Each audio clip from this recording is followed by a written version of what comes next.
Assalamu alaikum. Welcome back for session 3, which have proved to be as inspirational as the previous sessions. There will be 4 speakers in this session, and then we will break for Maghrib. The topic of session 3 is between understanding and action. It is my pleasure to introduce the first speaker, Sheikh Yasser Qadi. Sheikh Yasser Qadi was born in Houston, Texas, and completed his primary and secondary education in Jeddah, Saudi Arabia. He graduated with a Bachelor of Science in Chemical Engineering from the University of Houston, after which he was accepted as a student at the Islamic University of Medina.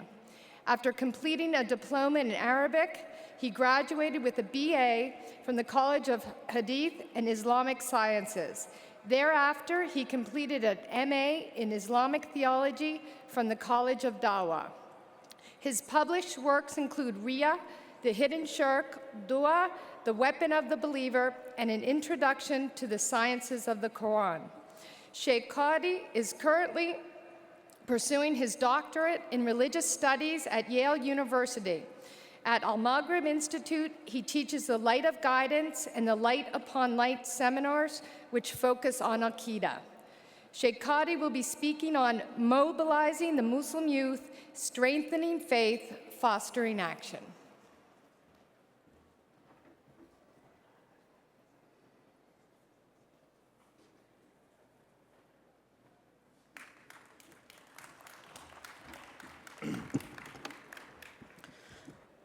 Assalamu alaikum wa rahmatullahi wa barakatuh.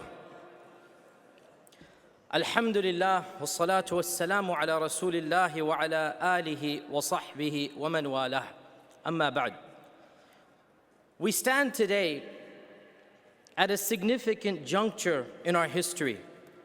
10 years ago today, and by that I mean 9/10, the day before 9/11, the Muslim community really could be compared to an innocent child playing outside of his house, unaware that a disaster is about to strike.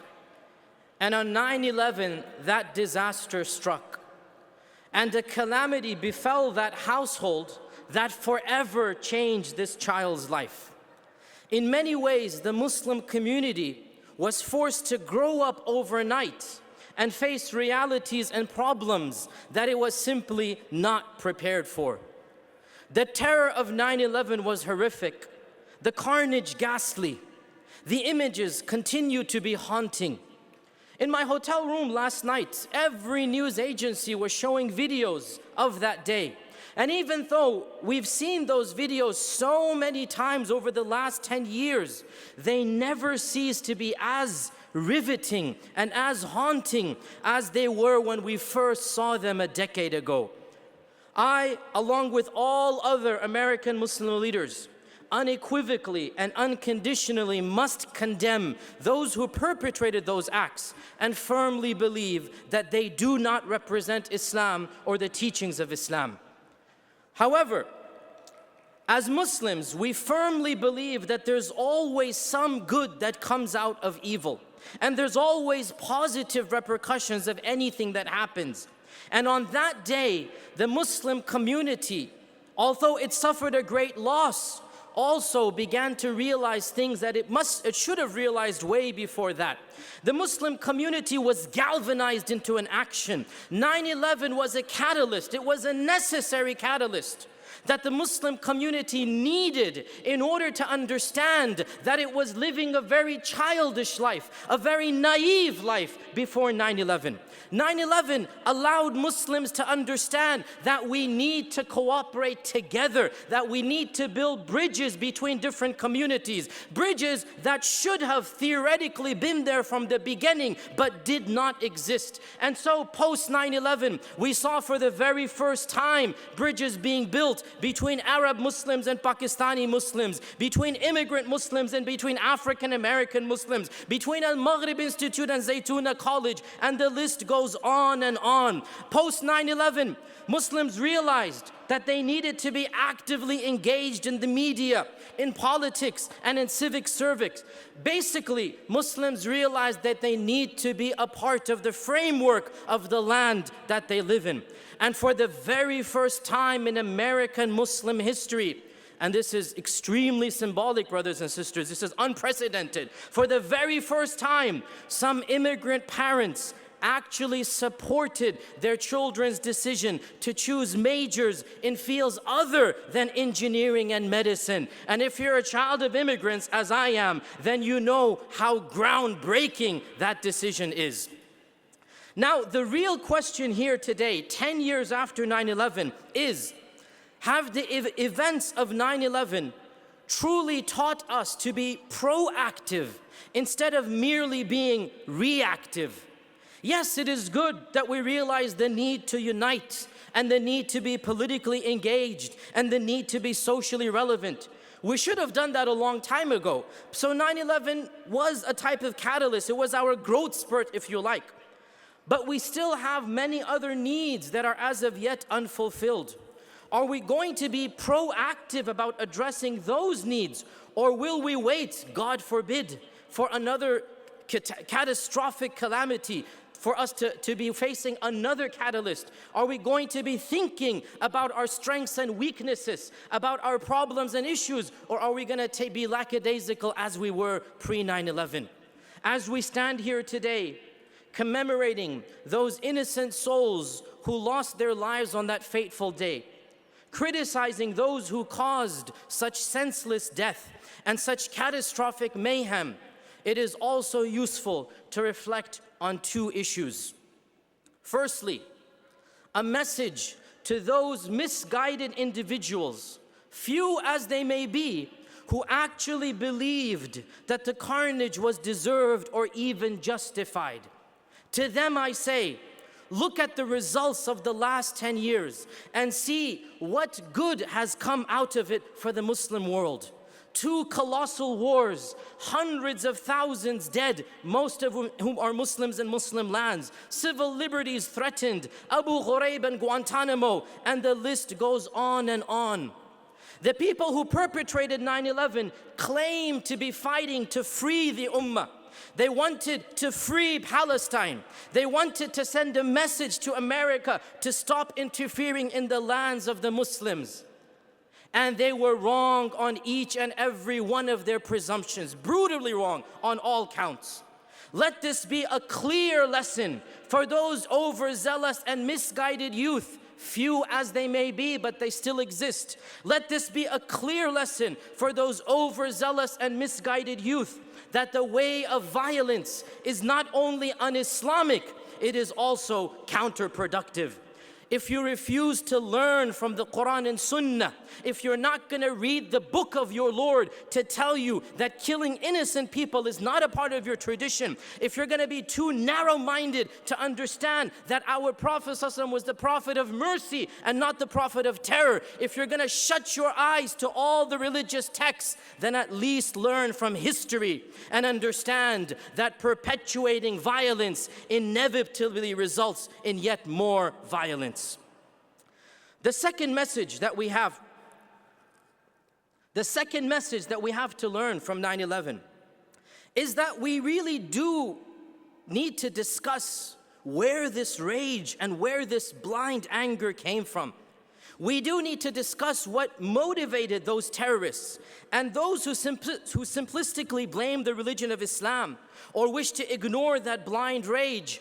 I'm afraid that ignorance is not going to be beneficial to anybody. Not only is it incorrect to blame the religion, it is also potentially dangerous to ignore the rage that fueled it.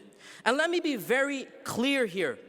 Trying to understand that rage is not in any way trying to justify the attacks. It is simply an analysis that is aimed at better preventing future crimes. It is clear to any neutral observer that what motivated these men was a rage generated by political grievances, not religious grievances or religious differences. Religion was what they used to justify their deeds. It didn't cause those deeds. Therefore, if we wish to truly prevent such blind rage in the future, one necessary course of action is to also examine the grievances that those people had and whether there was any legitimacy and if they could possibly continue to enrage people around the world.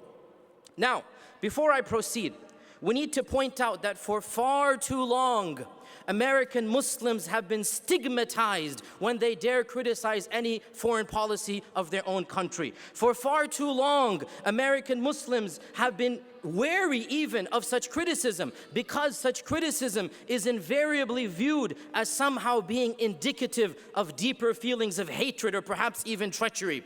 But I have to say here that a clear double standard exists, because it's only when we as American Muslims criticize a policy of our land that we're deemed anti-American. And yet the fact of the matter is that those who wish to portray us as anti-American, and here I refer to segments particularly of the Republican Party and their extreme manifestation of the Tea Party, those people who wish to portray us as anti-American, they themselves are the greatest critics of American policy. Whether it be recent attempts to solve the healthcare crisis or to lower the federal deficit or to better tax policies. I mean, it's as if the current administration can never get anything right, and there appears to be a carte blanche impunity to find fault even with the place where Obama's mother gave birth to him. But yet, when I come along with a different skin color and a name that's not as familiar as Bill or as Sean, and point out the sheer hypocrisy of American foreign policy in the Middle East. I mean, just a few days ago, we discovered that for decades, America has been saying Libya is a pariah state and we're not going to have any relationship with Gaddafi. And yet, all of a sudden, we discover that there has been a continual communication between the CIA and between the Mukhabarat or the secret police of Libya, and that the CIA has been actively spying on behalf of Libya, the Libyan dissidents living in America, and they have been colluding in torture and whatnot. When we point these things out and we point out such colossal failures, then somehow this is being viewed as being indicative of what? We're simply pointing out some inconsistencies that will inevitably enrage people. And as an American, brothers and sisters, as an American, it is my constitutional right. As a Muslim, it is a requirement of my faith that I speak out against injustice whenever and wherever it occurs, and regardless of who perpetuates that injustice. Those who killed innocent lives on 9/11 are answerable to God on Judgment Day for their despicable actions. And wallahi, I have no sympathy for those people. But in the eyes of God, let us be very clear here. Let us be very clear here. In the eyes of God, an American child is no more holy or sacred than a Mexican child or a Canadian child or an African child or an Asian child. And so, just as we criticize the perpetrators of 9/11 when they killed innocent civilians by hijacking planes, we have to also criticize those who willfully killed innocent Iraqi children through inhumane sanctions, those who ordered drone attacks against Afghani civilians, those who deprived and continue to deprive Palestinian women and children from basic food and medical services and the right to live free.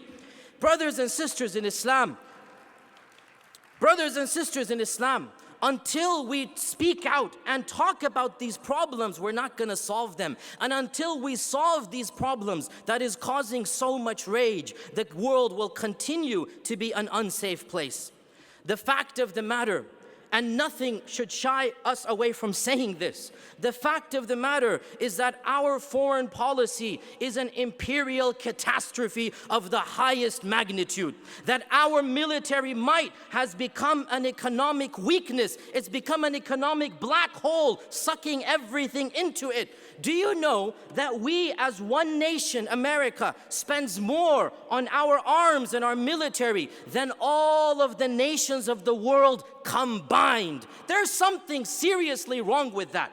Do you know, brothers and sisters, that this complex, this relationship has produced a military-industrial complex, a corporation, multi-billion dollars, whose business is to manufacture and sell weapons that kill the largest number of people.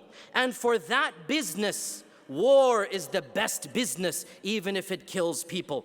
And therefore, there is a huge incentive for such corporations to shape American policy towards such a direction. And you know, I'm not the one warning against this. President Eisenhower, back in the late 50s, presciently warned in his very final speech in office. President Eisenhower's final speech in office. Google it and watch it on YouTube. President Eisenhower warned back in 1956 of the dangers of just such a collusion, just such a relationship between the government and between military companies. Our civil liberties as well have been eroded bit by bit over the last decade, and it was the civil liberties of America that made America the shining beacon that it used to be pre-9/11. Post 9/11, these liberties, under the guise of national security, have been chipped away bit by bit and bit by bit.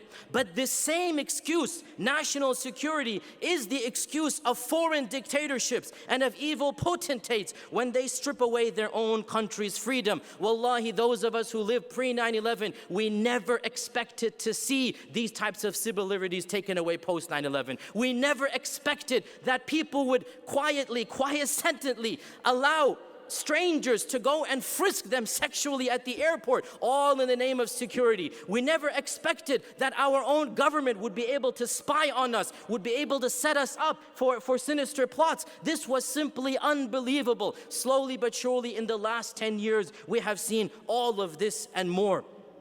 Another problem that we're facing is the excessive materialism, which is a spiritual catastrophe. This materialism, which is promoted and perpetuated by a corporate media multiplex and a multi-billion-dollar culture industry, it's hardened the hearts of hardcore consumers. It's coarsened the consciousness of would-be citizens. Look at the riots in England. Look at the riots that took place a few weeks ago in England. People went to the street and behaved like animals for no reason. Why? Because there's no spirituality. There's an emptiness that this society has caused them to be brought up without those values, without those ethics. And all of this is being funded by clever gimmicks of mass distraction to yield a cheap soulcraft of addiction and self-medicated narcissist.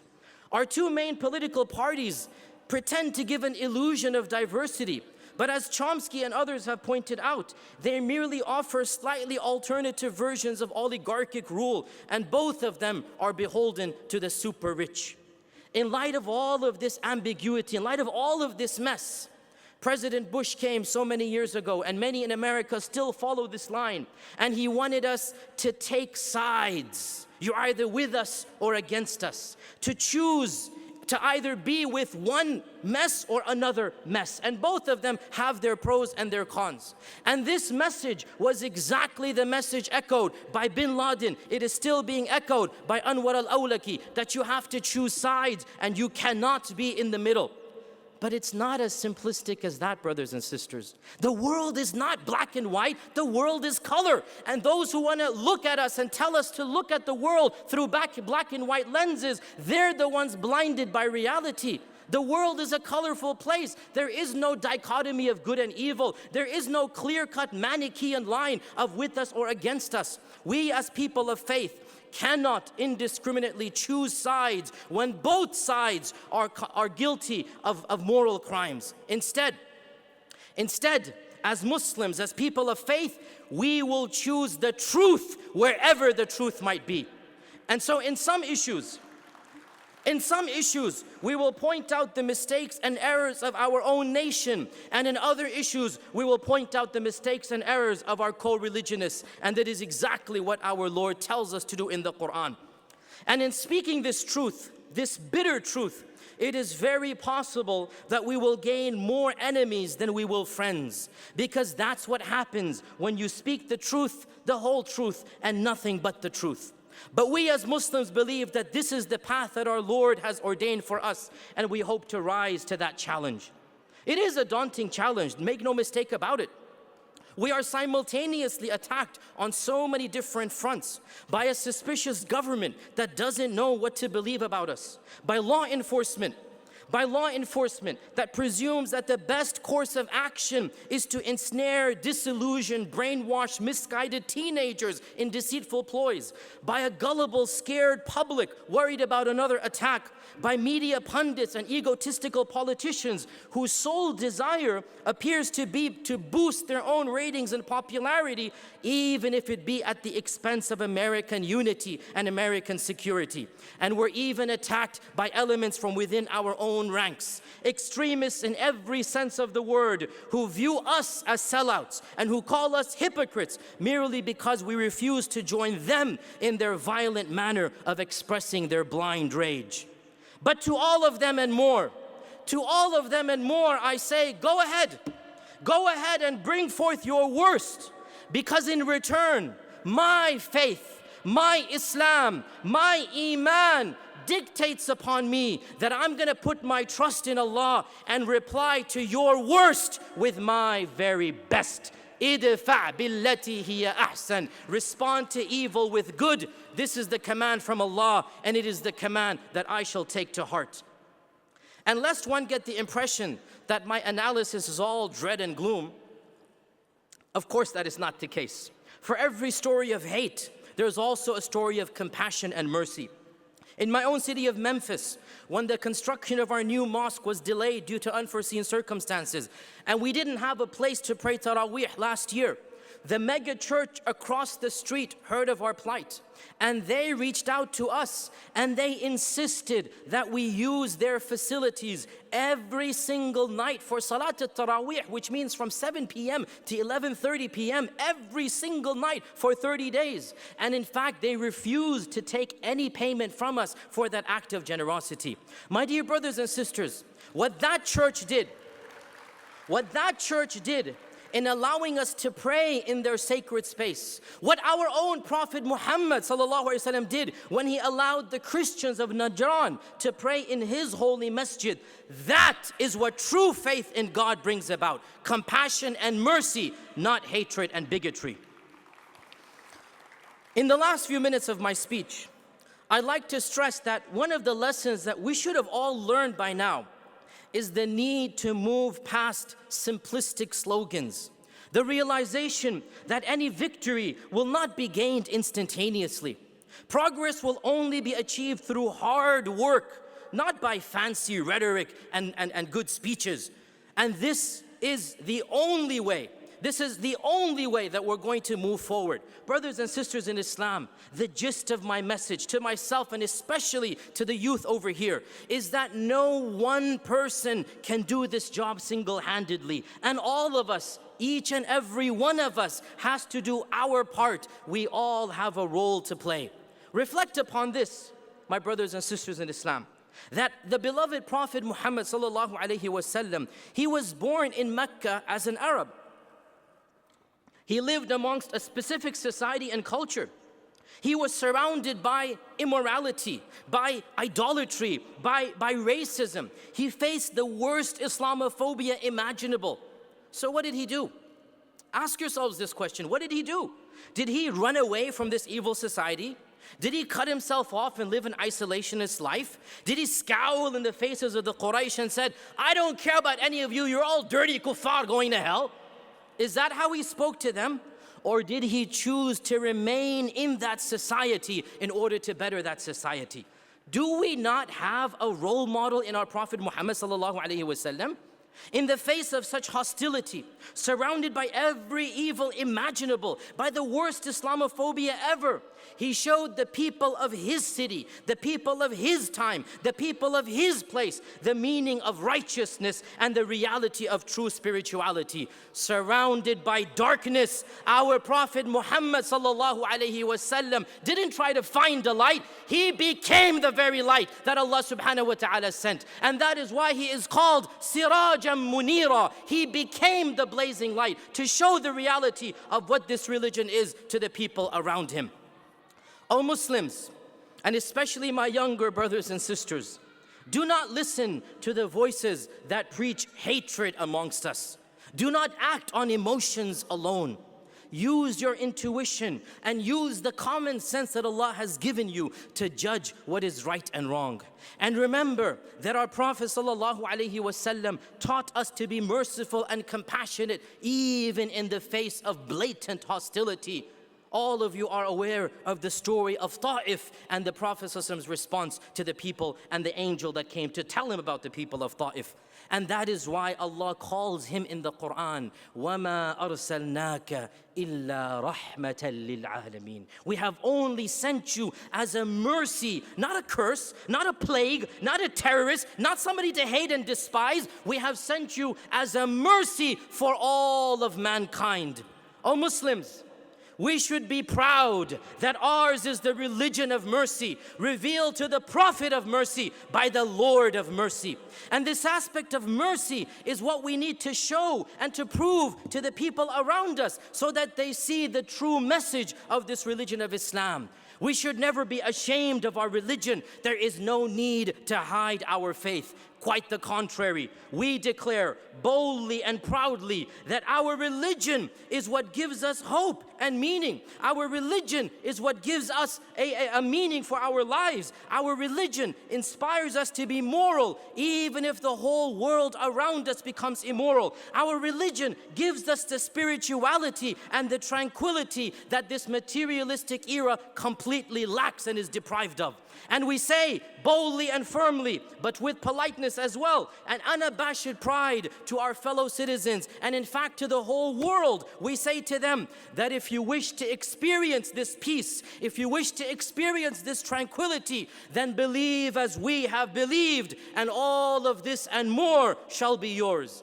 But if you choose not to, then that is your choice, and we have no right to force you or anybody else to change their faith. In conclusion, let me state that we are, of course, facing daunting problems, challenges that we never expected 10 years ago. There's no point denying that. These are very difficult times, but we are told to be optimistic. It is a part of our faith to be optimistic, and therefore I am optimistic, and insha'Allah ta'ala I believe that we shall overcome. And in order to overcome those challenges, we all understand that we need Allah's help, because La hawla wa la quwwata illa billah. Nothing changes and there is no power to effect any change except if Allah wills it. And so if we want Allah to help us, then we need to deserve that help. We need to earn the pleasure of Allah. وَالَّذِينَ جَاهَدُوا فِينَا لَنَهْدِيَنَّهُمْ سُبُلَنَا. Those who strive in our way to be better Muslims, those are going to be the ones who we will guide and will bless for the future way.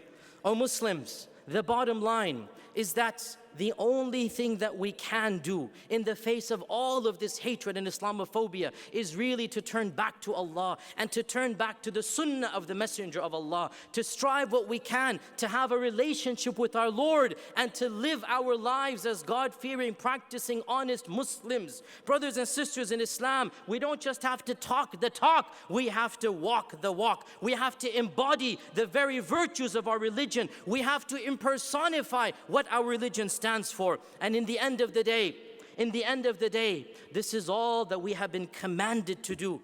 This is all that we can do. And with the help of Allah subhanahu wa ta'ala, this is all that we will do. May Allah subhanahu wa ta'ala bless all of us. Wassalamu alaikum wa rahmatullahi wa barakatuh.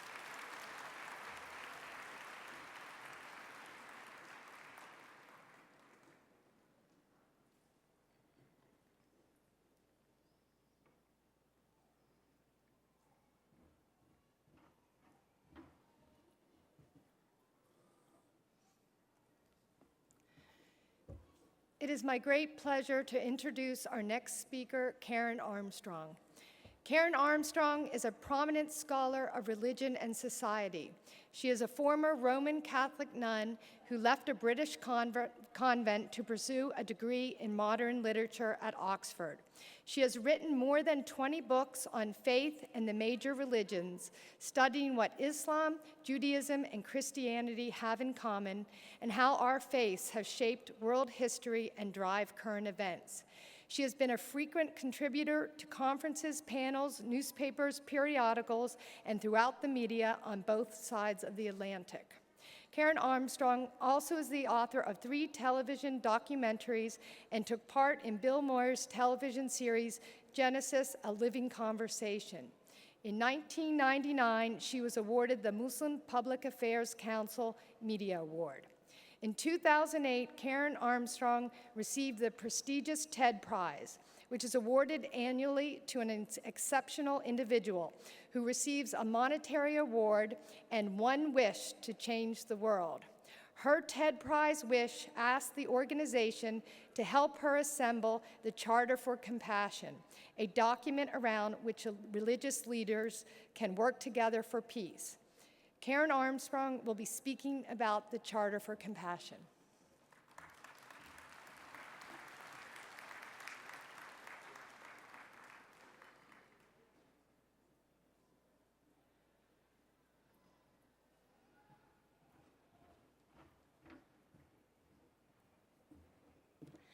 Well, it's been 10 years. 10 years where instead of being shocked by the violence that we saw, instead of reflecting on what had happened to lead up to this catastrophe, we chose the path of violence. At least the West chose the path of violence, and it has been, of course, a disaster. But I'm so glad you're having this conference. And I love what you're saying, Muslims united for change. Indeed, says the Holy Quran, God will not change the state of a people unless they change the state of their own selves. But you're not alone in having to change. We all have to change, whatever our religion, whatever our lack of religion. We have been embarked, especially in the West, on a dangerous course. And now it's time for us to effect that change and to make the force that all our religions hold for peace a dynamic force in our troubled and polarized world. Muslims have always been good at change. Periodically in Muslim history, there have been times of trial, of trouble, of fitna. You have the civil wars after the death of the Prophet, peace be upon him. And from those wars, when you have the death of the caliphs, or Uthman, Ali, you have the tragic death of Hussein, the Prophet's grandson, and many Muslims sat together and said, what can we do to put things right? And from their discussions, so many of the enthusiasms and pieties and spiritualities that characterize Islam were born. Again, after the terrible scourge of the Mongol invasions in the 14th century of the Common Era, again, Muslims did not sit back in a supine way. They did 3 things. They created 3 major new political empires that became major world powers, moving on from what they'd learned from this experience. And they had a spiritual revival, a Sufi revival. Rumi was a refugee from the Mongols and introduced a new and vibrant spirituality into Islam. This is another time of trial for Muslims. But with the help of God and with that dynamism that your faith has always had, you too can arrive from this stronger. But you're not alone, as I say, that has to make this effort. Because this is the bottom line. You've just heard about my Charter for Compassion, and I'm going to talk to you about it. But the bottom line is this, that if we want a peaceful world, we have to be more compassionate, all of us. And what does compassion mean?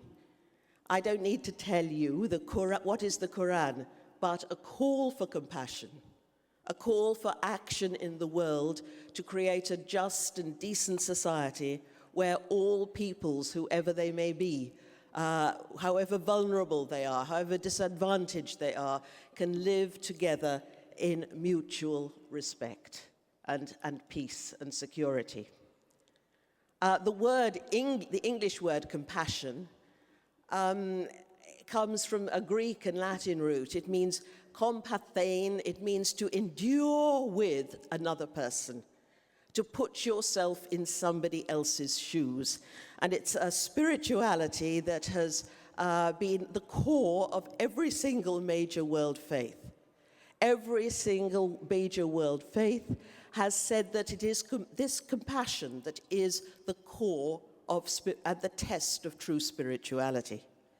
Not doctrinal correctness, but a concern for the other, a concern for all others. The faiths all insist that you cannot confine your compassion to your own group. You must have what one of the Chinese sages called yan ai, concern for everybody. Love the stranger, says the Hebrew scripture. Love your enemies, said Jesus. Reach out for all tribes and nations. And this spirituality has often been expressed in what's often called the Golden Rule. Never treat others as you would not like to be treated yourself. Not one of you can be a believer, said the Prophet Muhammad, peace be upon him, unless he desires for his neighbor what he desires for himself. And all human beings are now our neighbors. Because at a time when we are so disastrously and dangerously polarized and divided, we are paradoxically more bound together closely than ever before. We're united on the World Wide Web. We're bound together financially when one market goes down in one part of the world. There's a domino effect, a ripple effect as shares plummet all around the globe. We cannot live without one another. What 9/11 showed was that it was a revelation to the West that suffering is not confined to one distant part of the globe. It has nothing to do with us. It can have repercussions in Washington, New York, or London. And so we have to recognize this truth, and yet so often our perceptions and our spirituality hasn't caught up with this fact of our modern world. And somehow we have to make that. So we're not thinking about us and them, but we are one human race, united. And unless now, I am convinced, unless now we try to implement the golden rule, never treat others as you would not wish to be treated yourself, unless we try and implement this globally, so that we ensure that all peoples, whoever they are, whatever their beliefs, whatever their ethnicity, are treated in the same way, with the same respect, and have the same opportunities that we have ourselves, we will not have a viable world to hand to the next generation. And compassion is therefore not just a nice thing to do, it's an urgent necessity. If we want a safe world for ourselves and our children, we have to work for it. As the Quran says, God will not change the people unless they change the state of their own selves. And religion is hard work. It's not surprising you call it a jihad, a struggle. an effort, an endeavor against the ego, an endeavor against all the difficulties of implementing the Word of God in a world that is so often selfish and violent and cruel. But that is our mission. And the test of our time is surely to build a just and decent society where all peoples can live together in peace and mutual respect. And if our religions, whether they are Muslim or Christian, Jewish, Buddhist or Hindu, cannot speak to that reality and make that compassionate ethos a dynamic and effective force in our troubled world, they will have failed the test of our time. We are standing, it's not religions that rise or fail, it is we ourselves who don't live up to our religions. Now, you've heard that I won a prize in 2008 from TED conferences, which give a prize every year to people whom they think have made a difference in the world, but who, with their help, could make more of an impact. And yes, they give you some money, but more importantly, they give you a wish for a better world, which they try to make happen. And I've long been frustrated as a student of world religion that the religious institutions, which all have this ethic of compassion and should be absolutely poised to meet this task of our time, are often seen as part of the problem. I've lost count of the number of times I've jumped into a London taxi and been told by the taxi driver that religion has been the cause of all the major wars in history. It's human greed, human envy that makes wars. But all too often these wars have been given a religious coloration. Goodness knows that has certainly been true in the Christian world. But your word for compassion is Rahman. And that, you know, is related to the word for womb. And this raises the image, evokes of mother love. The icon of the mother and child is almost a universal symbol of everything that is the best of us. And yet mother love is hard. A mother has to get up every night to her crying child, however exhausted she is. She has to keep that child in her mind every moment of the day, taking responsibility for him or her, prepared to jump in, to end his pain, to prevent him from damaging herself. And then that cute little baby grows up and can become a dreadful disappointment. But the mother doesn't give up. The mother never gives up on her child. There's a Buddhist prayer that says, "Let us cherish all creatures as a mother her only child." We have to give that same concern and have that sense of responsibility for all creatures. That is our religious mission in this troubled time, and to make that clear by what we do and how we act and how we behave. So I asked TED to help me create and launch and propagate a charter for compassion. And it was written by leading activists representing 6 of the major world religions. There were 7, we had a panel of about 20 people who met in Switzerland, and 7 members of that council were Muslim. And there were also Jews, Christians, Hindus, Buddhists, and a Confucian.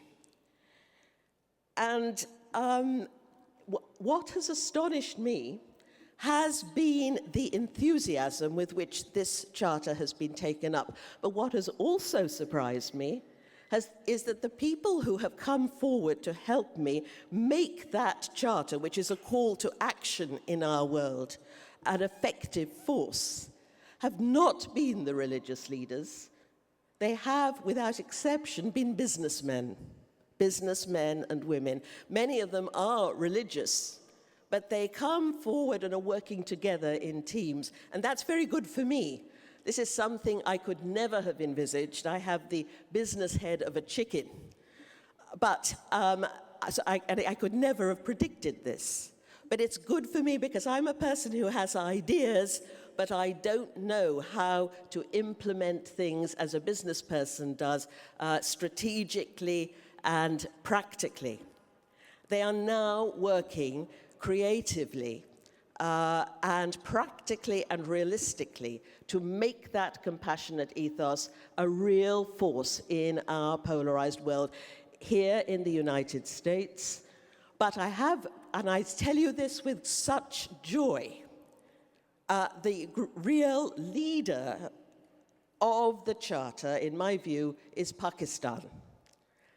And it was always my hope, because I know that Muslims have this wonderful compassionate ethos, that Muslims would come forward to help me, and I've not been disappointed.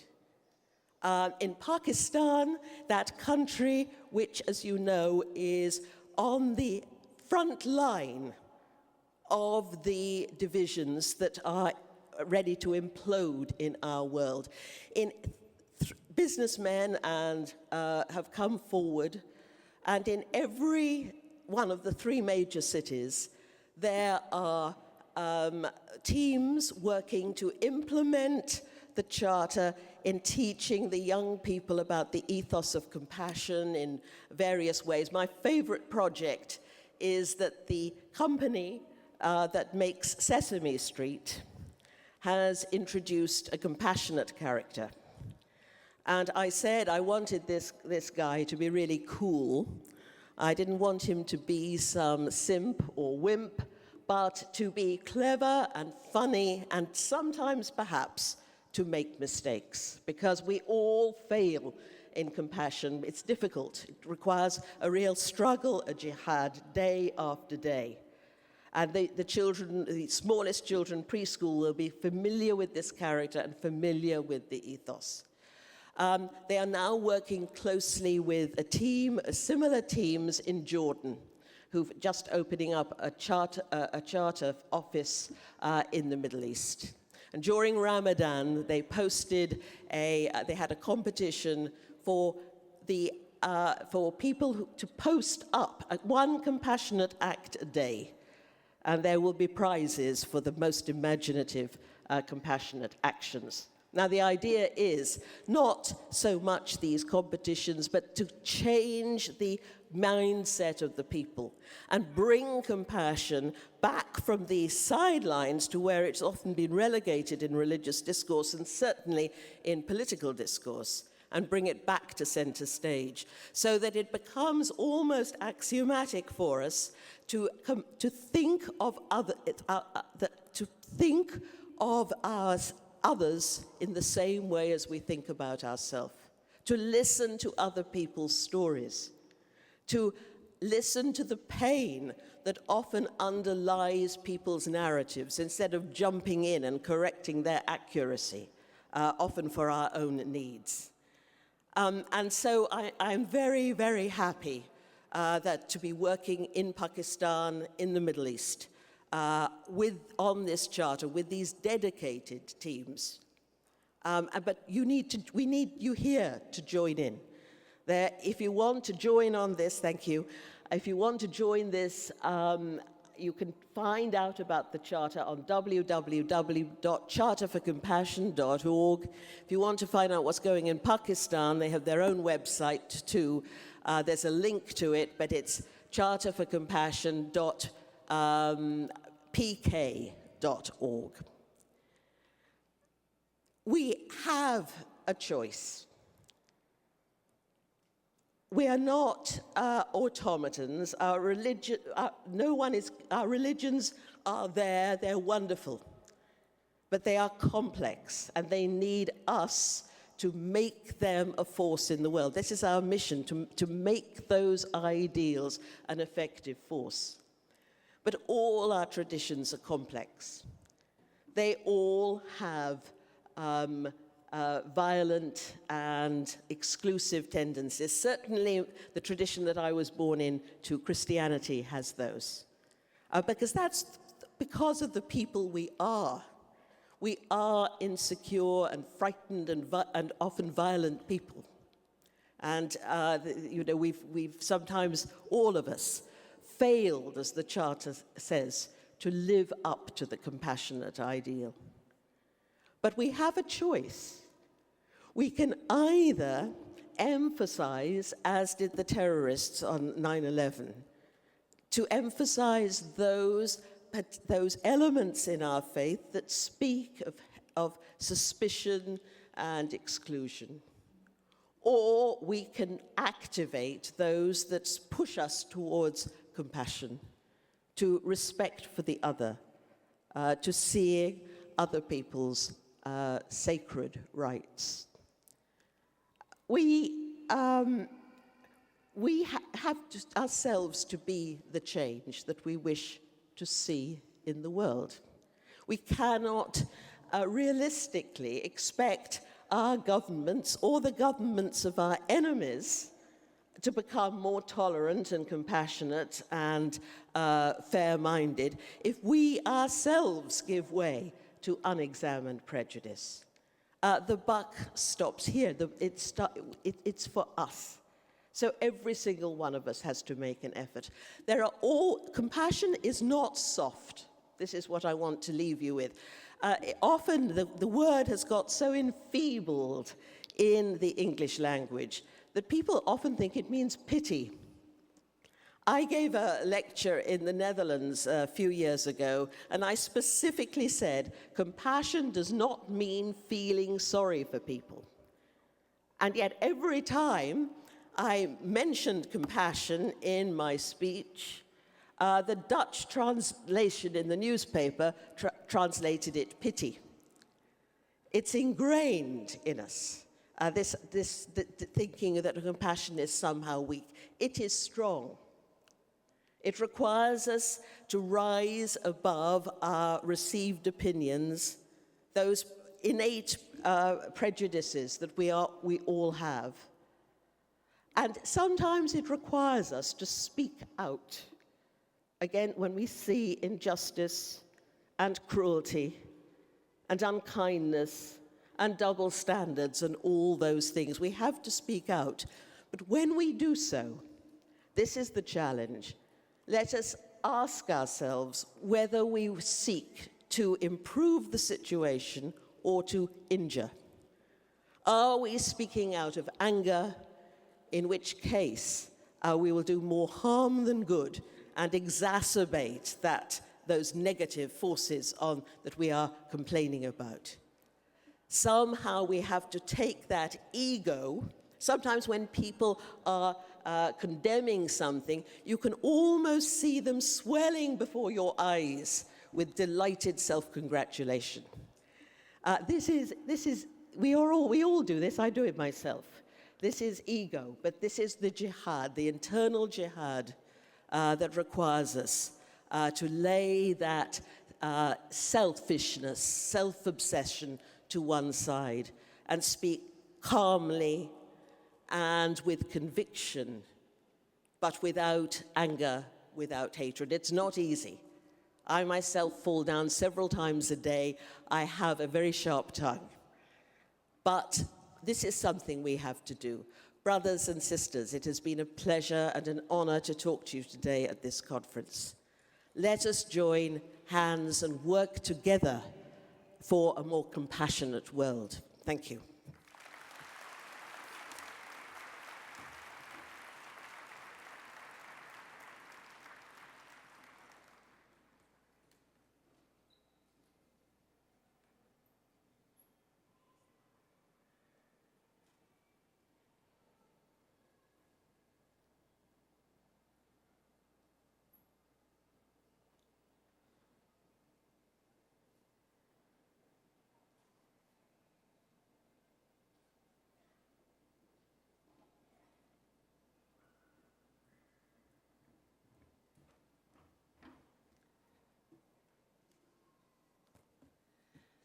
Before I introduce our next speaker, we want to remind you that the DVDs for the first session of today are available for $10 at the Zaytuna booth.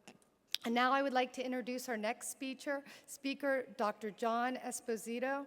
Dr. Esposito is a university professor as well as a professor of religion and international affairs and of Islamic studies at Georgetown University. He has served as consultant to the U.S. Department of State and other agencies, European and Asian governments and corporations, universities, and the media worldwide. He has received several awards, including the American Academy of Religion's 2005 Martin E. Marty Award for the Public Understanding of Religion.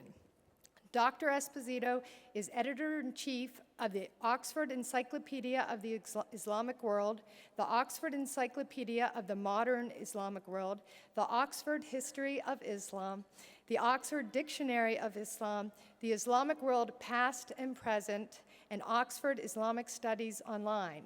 He has published over 40 books and monographs, and his books and articles have been translated into 30 languages. Dr. Esposito interviews and publishes articles with newspapers, magazines, and the media in Europe, Asia, and the Middle East, including, among others, the Wall Street Journal, the New York Times, the Times of London, CNN, and BBC. Dr. Esposito's talk is entitled, "Can We Find a Way to Bring Some Understanding Here Today?"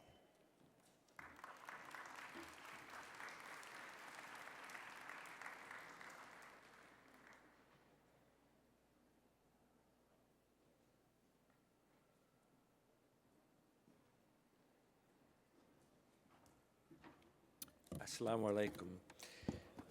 It seems appropriate, given the nature of my talk, to begin it with Bismillahir Rahmanir Rahim. I'm delighted to be here and to see so many of you here. This is a lot different than some of the meetings I used to go to 30 years ago, where all the families were outside and about 15 people were here to hear Siraj Wahhaj and I speak. Well, actually, more than that for Siraj Wahhaj, but there were 15 people when I got up to speak. I want to begin with an observation, and then I want to move to the heart of my talk. In 1993, I was invited to Georgetown University to create the Center for Muslim-Christian Understanding. It was a center that was a partnership between Georgetown and a group of Arab, Christian, and Muslim businessmen, basically from the Gulf area. They were concerned that after the Cold War, Islam would be seen as the next global threat. Our mission was to deal with the relationship between the Muslim world and the West and Islam and Christianity globally, because these are the two great religions that do in fact interface all over the world. But very quickly, we also began to deal with Islam in the West.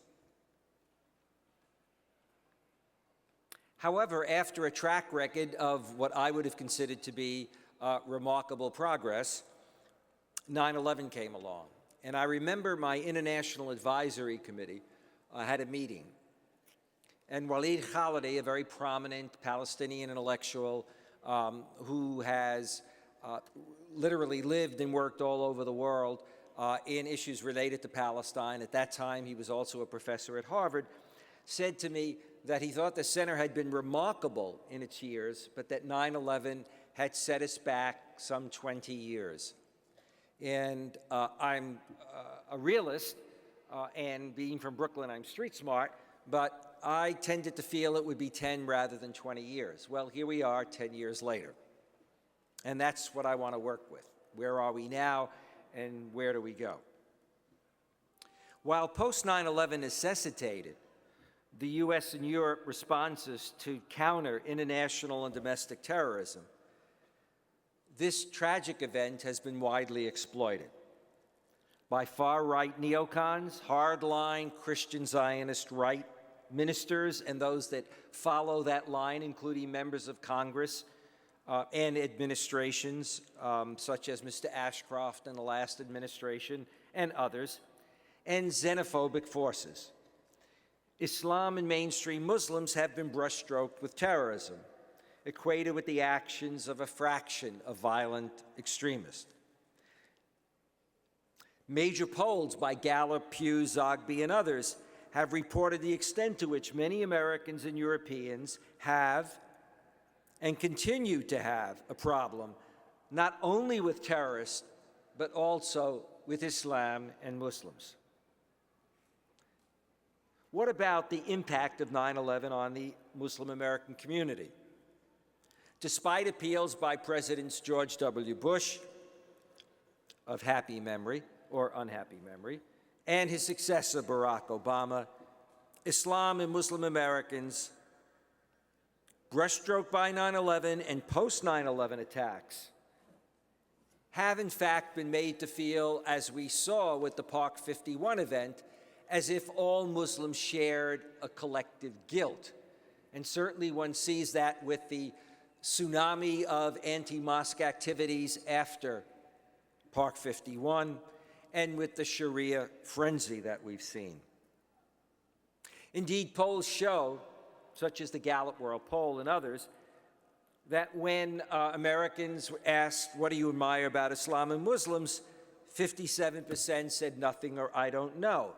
And indeed, polls both in America and Europe demonstrate the extent to which many question the loyalty of Muslims, advocate special monitoring of Muslims and mosques, and also indicate that they would be very uncomfortable with Muslims as their next-door neighbors. The growth of anti-Muslim bigotry, discrimination, hate speech, and violence, what some call Islamophobia, attacks against Muslims and mosques, has increased over the years rather than decreasing. What we have seen is a culture war, and I want to be clear about that. I don't want to get into the phrase of a clash of civilizations, but we have seen a culture war, and it is mirrored and promoted by the far right and by Islamophobic popular culture outlets. The media, Fox Television, Washington Times, New York Post, pundits like Sean Hannity, O'Reilly, Glenn Beck, Pipes, Savage, Ann Coulter, Bridget Gabriel, David Horowitz. 2 hours ago, I received an email from somebody in New Jersey, given how dumb and stupid the statement was. The fact that he had an Italian-American last name, I'm sure, was a pseudonym. He couldn't have been Italian-American. But in fact, what he in effect did was attack me, but attack me because of what his experts were. Sean Hannity, O'Reilly, and some nondescript lawyer. Organizations and activists like Pam Geller, Ayaan Hirsi Ali, Robert Spencer, Frank Gaffney, and internet sites like Jihad Watch, Islamist Watch, American Thinker, Pajama Media, which sounds very much like something you'd see as an adult movie in a hotel, not that most of you would look at those. Front Page, The Right Side, and Family Security all promote this very skewed version of us and them. Militant Christian Zionist preachers, Pat Robertson, John Hagee, Rod Parsley, Franklin Graham, not only denounce terrorists, but denounce the religion of Islam itself as evil. And although many of them will cover themselves by saying, we're not saying all Muslims are like that, the fact is, at the end of the day, for a number of them, if you press them, you will get lines like 85% of the mosques are a problem, or they're a minority, but there are 200 million Muslims who are a problem.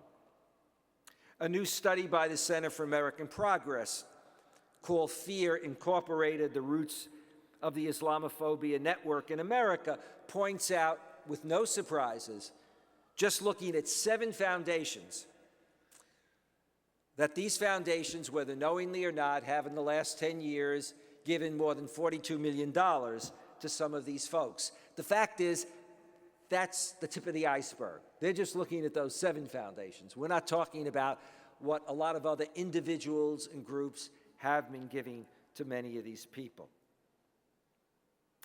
The impact of this culture war can be seen in our 2008 presidential elections, President Obama having to be very careful about being associated with an Arab or Muslim. The few that he was associated with, immediately there were attacks, they backed off. The Republican candidates, virtually every one of them, in their playing the terrorism card, also blurred the distinction at the end of the day between terrorism and, in fact, Islam and the majority of Muslims. In fact, they didn't address that distinction. The 2010 congressional elections, which were completely off the wall, and it wasn't just the Tea Party. But the important thing there was to remember that we're not talking about European new parties that are xenophobic and anti-Muslim. We're talking about candidates in our mainstream parties, Democrats and Republicans, but principally Republicans, if you actually look at those voices. People who are not only in Congress and running for re-election, or governors and running for election, but people looking to make it into those positions, or potential presidential candidates like Newt Gingrich, who, as my dad would say to his 3 boys when he would disagree with us, "You're too bright to be that stupid."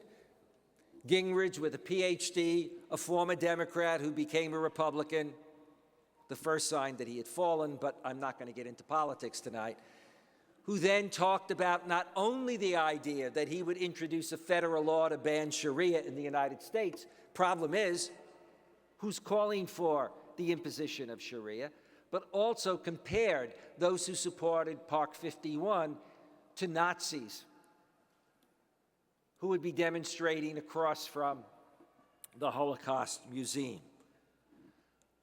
Congressional candidates who talked about young Muslims who would become interns in Washington and Congress as somehow being a 5th column. We see this in the Park 51 protest and the anti-mosque, and let me alert you, on September 13th, which is this week, on Frontline, there will be a major program on Park 51, and one that I would advise all of you to see.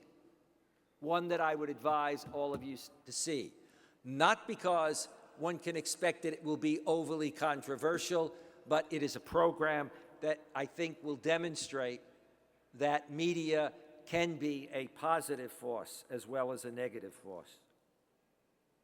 The massacre in Norway is a tragic signal of the metastasizing of a social cancer, Islamophobia. What in fact a leading Israeli who is critical both of the Netanyahu government and of other policies in the United States referred to as the new anti-Semitism.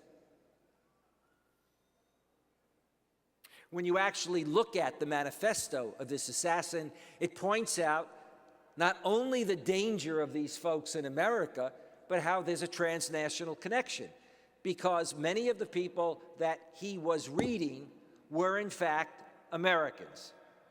They were people like Robert Spencer and Jihad Watch. They were people like Pam Geller and others. Well, where do we go from here? What we need is a new narrative, or more specifically, a counter-narrative. We tend to function in America in this culture war on anecdotes, on what talk show hosts say. I normally don't answer these sort of hate emails, but today I decided to answer it. And the person began with, "Shame on you, Professor Esposito," with exclamation points, which is a lot cleaner in language than some of the stuff that I get.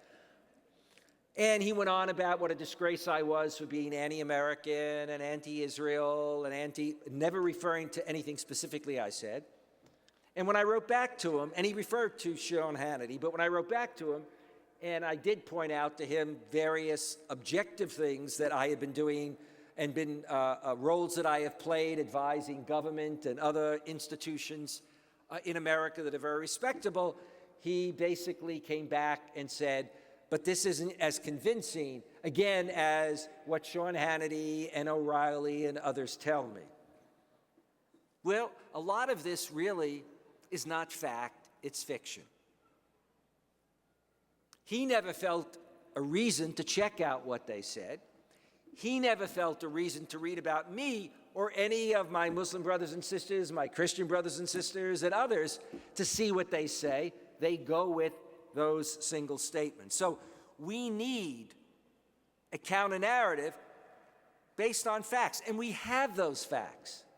In recent years, we have major polls so that we don't need to say, what does Bernard Lewis or Daniel Pipes or Robert Spencer say versus Esposito or whomever. We can actually go right to the source. We can find out what Muslims say, not what those of us say that Muslims say, however much we may function or not function interfacing with Muslims. We need to replace the shrill voices of militant Muslim bashers and opportunistic politicians like Peter King and others who are busy chasing funds and votes rather than reality. As we know, again, major polls for the last few years by Gallup and Pew in particular have demonstrated that Muslims are as much a part of the American mosaic as every other religious group and non-religious group, and indeed often have a leg up. They are educationally, economically, and politically integrated, and in particular, educationally and economically, at the top, competing with other groups. Educationally, they are second to American Jews. Economically, they are equal and at times better than your average non-Muslim American. But how many Americans are aware of that?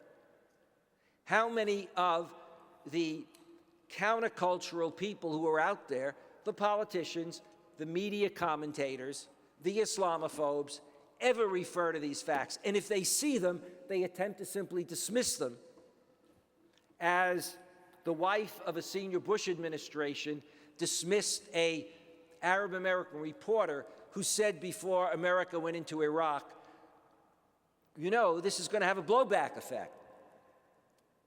And she looked and said, why? And the person said, well, there are major polls. And indeed, you can find statements coming out of the State Department that deal with needing to be aware of this. Her response was a person with a PhD married to one of the top members right near the top of the administration. She said, well, then they're wrong. This is a problem that we need to deal with in America. And it's a problem that the Muslim community faces. If I hear one more time the idea that Muslims could not have been involved, extremists, in the attacks on 9/11, because, as I was told in Kuwait, by a Kuwaiti who said, my brother is a pilot for Kuwait Airways, and he told me, no Muslim could learn how to fly a plane to do that. To which my response was, I'm glad when I leave tonight, I'm not going to be on Kuwait Airways, and your brother's not going to be the pilot. You know, there are a lot of things that we don't want to hear about. There are a lot of realities. We have our religious traditions. The problem is, we know what our ideals are, but we have nasty realities. Religion has a transcendent side, but all religions have had a dark side. We need to keep that in perspective, otherwise we cannot move forward. Otherwise, we argue past each other. Non-Muslims look at Muslims and say, this is what my faith or my beliefs are, referring to ideals, and then they compare it to extremist Muslims, and vice versa. And so we talk past each other all the time. Key findings recently that came from the Abu Dhabi Gallup report demonstrate and provide a very good starting point. They provide a different picture of Muslims in America today. As I said earlier, Muslim Americans are among the most integrated, but guess what? They're among the most optimistic. I would argue almost unrealistically optimistic. Many of you actually believe in the American dream. Well, I'm blessed. My wife and I are part of that American dream. But let me tell you, that's not the average American's lot in life. But you are at a time when many non-Muslim Americans are in a different place. The good news about that is Obama can count on you for a vote. He's got to worry about the others. But the reality of it is most Americans are not aware of that optimism.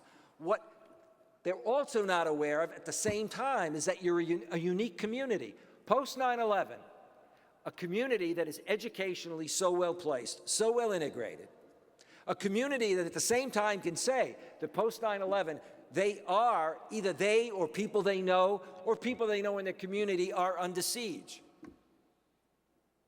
from unwarranted profiling, from government infringement often on their mosques and their lives, despite the fact that often the heads of these agencies say very positive things. There's an uneven application of policies and laws, but at the same time that Muslim Americans say that, Muslim Americans talk about being optimistic about America, being happy in America despite that problem, and being optimistic about their future economically, etc., in the next few years.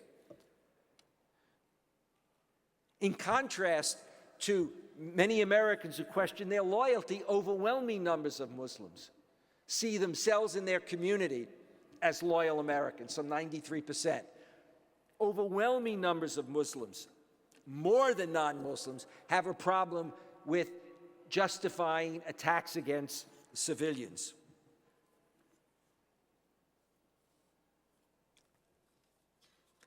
So, how do we move forward? What's involved in the way forward? Some of this sounds very basic, but it's very important. We have time. I used to in the old days say that the only thing I shared in common with Gaddafi and Castro was my ability to go on and on. Well, now we don't want to talk about Gaddafi, but since I still like a good Cohiba cigar, Castro still and Cuba is still on my page. The way forward is first and foremost education. Now, if I said that, or if I heard somebody say it, I would immediately look at my BlackBerry, and I see all of you who are. And that's why hell was created. But I don't want to motivate you. And that includes iPhones. But the reality of it is, I've seen what education can do. When I got into the field 40 years ago, nobody studied Islam. A couple of universities taught Islam. It was not taught in our primary schools, our high schools, our colleges, our universities. That simple. In fact, when I took my first job at the College of the Holy Cross, they didn't want me to come to teach Islam. They wanted me to teach world religions, Hinduism and Buddhism. And even at that, when I ran into a faculty member in the summer, he said, "What do you teach?" I said, "I teach Hinduism, Buddhism, Islam. I'm trained in all of these." He said, "You won't last more than a year." So it wasn't just Islam, it was all those other religions. Look at where we are today. Muslim mosques and Islamic centers, Hindu temples are part of our landscape, not only here in the great mid-Atlantic and Northeast, but even when you go to the jungles of Mississippi or Georgia or all those places where, if you're raised in Brooklyn, are as foreign as Timbuktu. The reality of today educationally is that Islam is taught in our schools, and that the next generation, in fact, 2 generations have been trained. And so when you actually look at polls, both because of education and because your average kid, unless their parents are very wealthy and send them to a posh, segregated school, go to public schools, they are schooled in multi-ethnic and multi-religious schools. And so when you look at prejudice, it's usually the older generation that are more prejudiced than the younger generation at a level of generalization. When it comes to education, we at Georgetown have a Muslim woman who is beyond belief, Susan Douglas. You go to our website and you will see information on the kinds of courses and materials that she uses. It is the most creative program to educate. We offer free to high school teachers across the United States a one-day workshop on Islam, and others do this too. But you're not only educating the next generation of students, but of teachers. But the real challenge, from my point of view, are the next generation of religious leaders. It's the imams, it's the rabbis, it's the priests and the ministers. That's where kids get their introduction to religion. They grow up in their parents, and now their kids are influenced both by the religious leaders and by their parents. And if they continue to have an education secular-wise that's here, but religiously that's here, then where are we in terms of the future? And that's part of the challenge I'll come back to. The next area, and the community has grown incredibly in this area, but it's got to ratchet it up even more, is community involvement. Greater engagement at every level of society. You know, people will often say, well, what can I do? You know, I'm not a wealthy entrepreneur, although most wealthy entrepreneurs in the Muslim community, we all know this, right? They're what I call photo op Muslims. So they want a photo op with the president, whoever he may be, or the mayor, and therefore they're very careful about who they're seen with or what they give their money to. But we don't want to go there right now. If you are a wealthy Muslim who wants to prove that you're not like that, I will take your check right after my talk. But the reality of it is, it's at every level. If you are in a community, it's getting involved in the schools, in community programs where you interact with your neighbors, not to do a da'wah, which is preaching your faith, but to do a da'wah, which is witnessing to the values of your faith and what that stands for. And that's where you connect with everybody else. It is important for us to take seriously. We can't just expect that the non-Muslim community is supposed to be aware of xenophobia and Islamophobia and do something about it and racism. It's important for the community to be actively involved. And that's a risky thing. Everyone has to wonder today about what they will say. If they say something, will somebody note it? Will that become a problem in terms of the way they will be evaluated? Well, the fact is, we can all share our hate mail. Karen Armstrong and I are not Muslims, but I'll bet you we can probably trump some of you in terms of some of the hate mail that we get. We are called to stand up and speak out for what we believe. You can't just quote your scriptures. You can't just quote prophetic traditions and refuse to follow that path. I'm not saying everybody has to do that. I don't want that on my conscience. But we have to have members in the community that step up. It's only if the community is out there that you then can get partners outside of the community. We need to reclaim the transcendent side of our religion. And what does that mean? Now I'm going to move into an area that some of you will be uncomfortable with. But that's okay, because I'm leaving immediately and you don't know where I live. Look, the reality of it is we have all been raised in faiths that have sacred scriptures that if you read them closely and when it's convenient, we talk about the fact that we all believe in love of God and love of neighbor, right? Love of God and love of neighbor.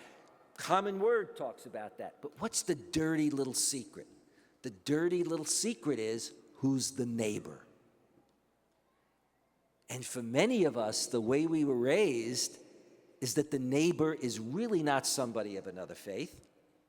And that, in fact, the neighbor is really not somebody of our own faith who disagrees with what our imam told us or what we believe. I remember lecturing in Saudi Arabia. And in Saudi Arabia, they had an Egyptian, he was described as an Egyptian fundamentalist who took a degree from Oxford. Very interesting comparison here, interchange. And I went to lecture, and there was this huge turnout, and he was in the audience.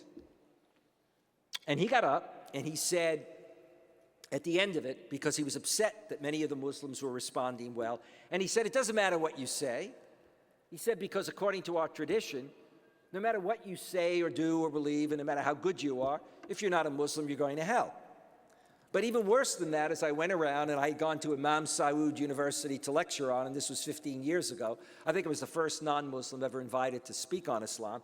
He had put a rumor out that I had shown slides in Saudi Arabia on my last talk of nude women. I thought, that's amazing. I thought I only had those in my house. I'm only kidding. I'm glad my wife isn't here tonight. And I kept thinking, where could he get? And then I realized I never showed slides in Saudi Arabia, but the year before they asked me to show slides of Islamic centers and American mosques. So I showed slides with women, Bengali Muslim women, who were sorry, but their midriff showed. Now, he never said that that's what I did, but that was the nude image. Now, then I'm in Connecticut 10 years ago, and I keynote a major Muslim meeting. You'll note when you hear older people talk, not that I'm older, but I notice my brother Siraj has a white beard. I got smart, I shaved mine off. But often what we do, some of us, is when we refer to anything that we do, we say things like, I keynoted an important meeting. God forbid we should say, I keynoted an unimportant meeting. But in any case, I keynoted this meeting, and this bus driver from Connecticut, who was Jordanian, came over to me. I didn't know him. He put his arm around me. He said, Brother John, wallahi, you've been such a good brother, and you're out there for the Muslim community. Now, this is 10, 15 years ago. And he said to me, but you're not getting any younger. And I knew exactly what he meant. You're not getting any younger. Seize the moment, because God forbid you die as a believer or a non-believer, a good person, somebody who fights for a cause or whatever, you're not going to get saved. So my comment to most of my Christian and Muslim friends is that sometimes I feel that every time I go out among believers, I come back less a believer, because I see a kind of, and some of you have heard me say this, I haven't used it for a few years, a kind of salvation motif, which is Hyatt Regency with the glass elevators. The way you know you're going up is you've got to see people going down. And so when you get up and there's this huge ballroom and it's packed, you are disappointed. You work so hard and everybody's in here, it seems. And so you point and say, you let him in? I mean, he's okay, but not as good as me. And I remember saying this to a Baptist friend, and she said, my father is a committed minister, and he's a good man, but he believes only Baptists are going to be saved. And I told my dad, there's this story about a group of Christians who die, and they get to heaven, and St. Peter welcomes them at the gate, and they see the magnificence of heaven. It's grand, mansions, wonderful lawns, everything is beautiful. And then they see a kind of house in the distance. It's big, but it's not a mansion. And they say, who's there? And St. Peter says, it's the Baptists. And they think they're the only people up here, and they're enormously happy. Our challenge today, if we're going to move forward and talk about national unity, is to fight on every front I've mentioned, but also within our own religious traditions. We have to marginalize our preachers of hate. And it's not only the preachers who talk about violence and terrorism, it's the preachers that create a black and white world, as was mentioned earlier. When you create a black and white world, it creates a world of us and them. We have to transcend that. The Quran talks about people of the book. The Quran talks about the fact that God could have created one nation, but chose to create different people. Our religious traditions do have a doctrine that allows us to build a healthy doctrine in which we can affirm our faith, but recognize that truth does exist in other faiths. So let me move to my final comment. The 10th anniversary The memorial commemoration of September 11th provides an opportunity to remember those who suffered and died on 9/11, victims, firefighters, police of every faith. Many people forget that Muslims were involved and died in this situation, as were people of every faith and of no faith. All are brothers and sisters. But also it's a time to recognize the critical need to build and to strengthen bridges of mutual understanding and respect that are based on a counter-narrative. Truth is stranger than fiction. Stranger than the fiction constructed by the bigotry, racism, and fear-mongering that has infected our popular culture, our society, and too often our religious traditions or elements of it. Now is the time to reassess and rebuild our national unity on facts, not fiction, to make a long-standing American belief and tradition and to put it at the heart of our American identity. What's at the heart of America's identity? E pluribus unum, out of many, one. Neither a denial of the many nor of the one. Unity in diversity. The same thing we see with the Ummah and its expressions all over the world. That phrase on the seal of the United States, adopted in 1782, was the de facto motto of the United States until 1956, when it was succeeded by an act of Congress adopting "In God We Trust." And think about what that means for building our way forward. We put ourselves under the umbrella, all of us, whomever we are, of "In God We Trust," and under the umbrella within "In God We Trust" of a belief in "out of the many, one." Thank you.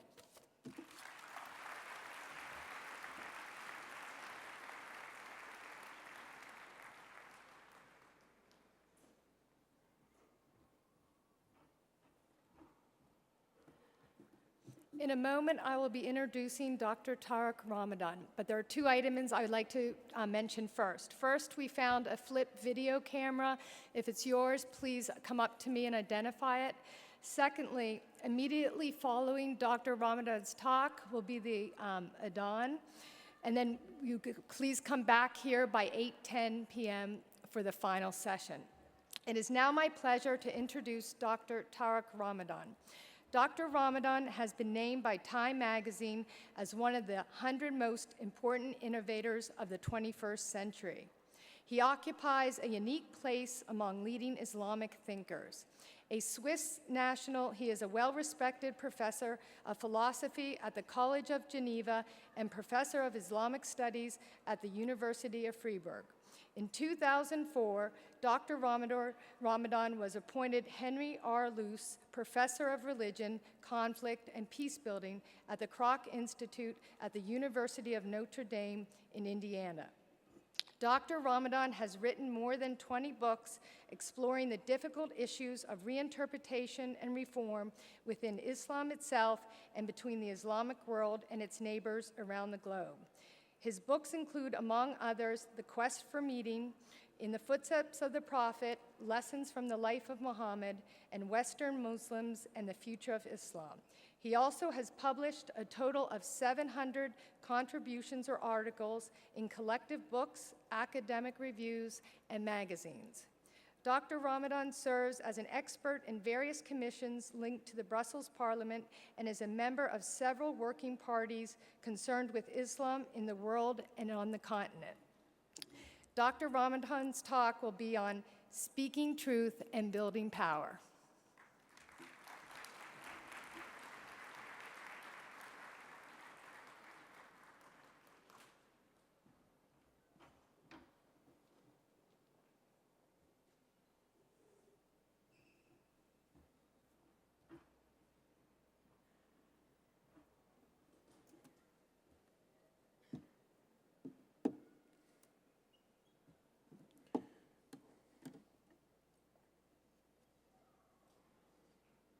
أعوذ بالله السميع العليم من الشيطان الرجيم بسم الله الرحمن الرحيم والصلاة والسلام على أشرف المرسلين سيدنا محمد وعلى آله وصحبه أجمعين ونعوذ بالله من شرور أنفسنا ومن سيئات أعمالنا من يهد الله فهو المهتد ومن يضلل فلن تجد له وليا مرشدا ونشهد أن لا إله إلا الله وحده لا شريك له ونشهد أن محمدا عبده ورسوله أيتها الأخوات أيها الإخوة أحييكم بتحية الإسلام تحية من عند الله مباركة طيبة السلام عليكم ورحمة الله وبركاته.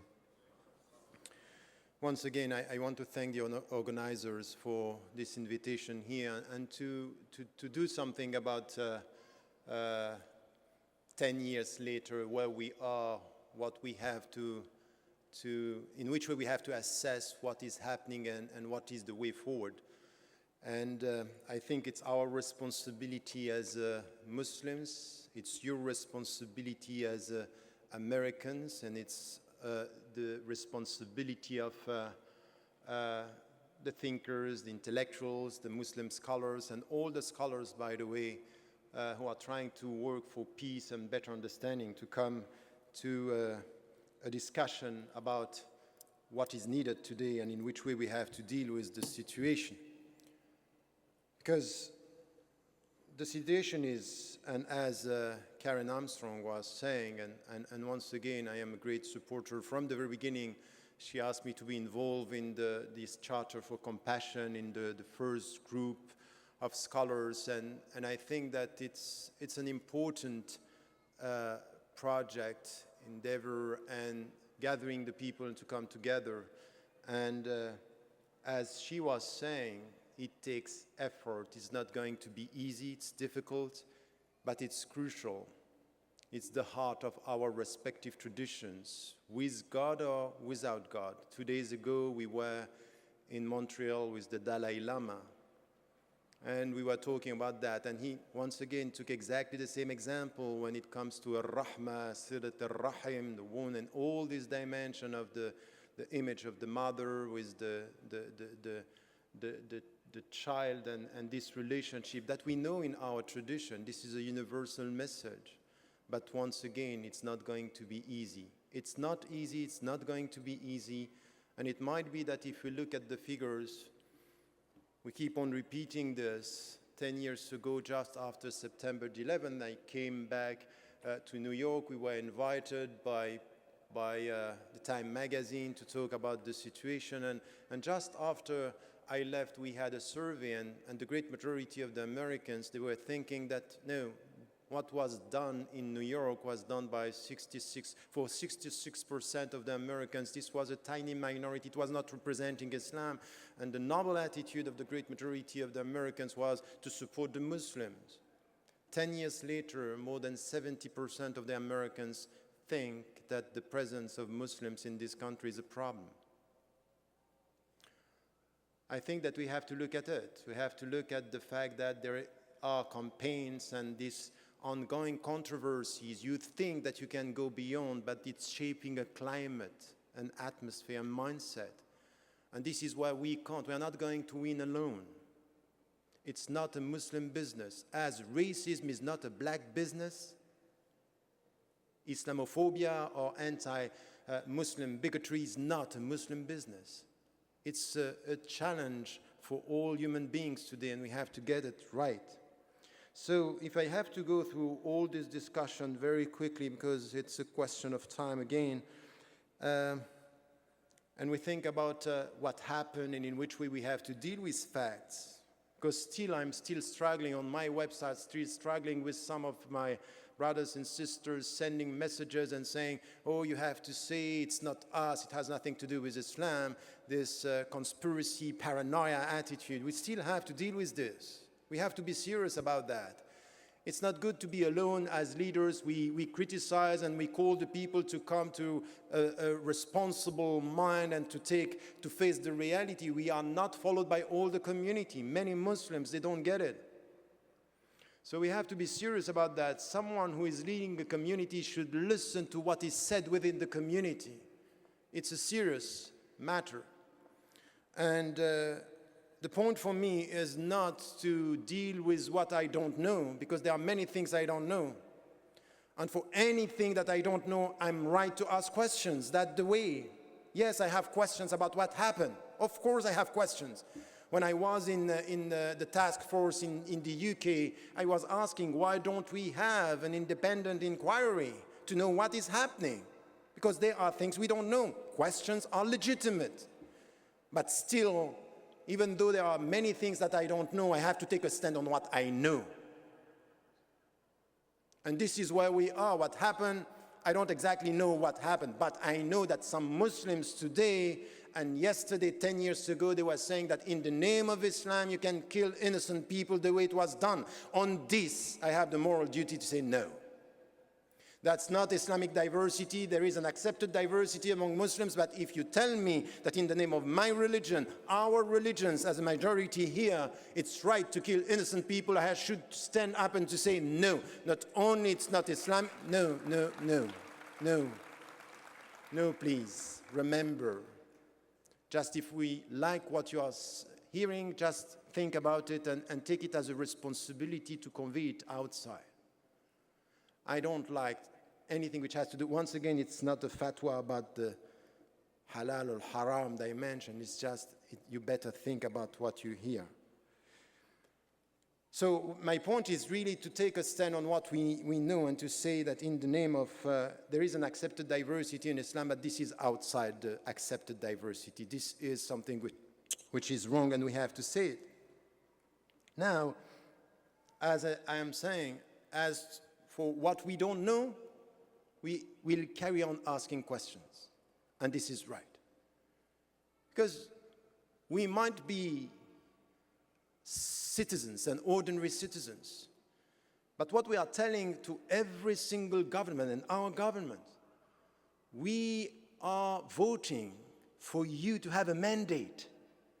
And the mandate that you have is to tell us the truth. What you did in Iraq was wrong because you lied. You didn't say the truth.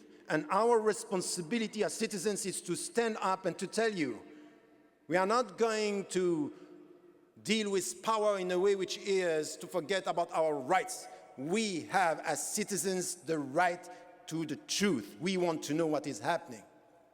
So when things have to be condemned, we have to condemn them in a clear way, but we are also holding our governments accountable for what they are doing in our name. And this is something which is important as Americans. You are American citizens. You should stand up and to dare to ask your governments, the successive governments, what is done in your name, because it's a question of dignity. To be silent when people are going to kill innocent people in Iraq, in Afghanistan, is not dignified. A silent citizen who is accepting that his or her government is doing this, it's not dignified. You are not playing the right role. You are not the right citizens we are expecting in this great nation. So I think that here there is a responsibility that we have to understand, and by condemning on the basis of what we know, we also have here to get this critical loyalty that I'm always talking about.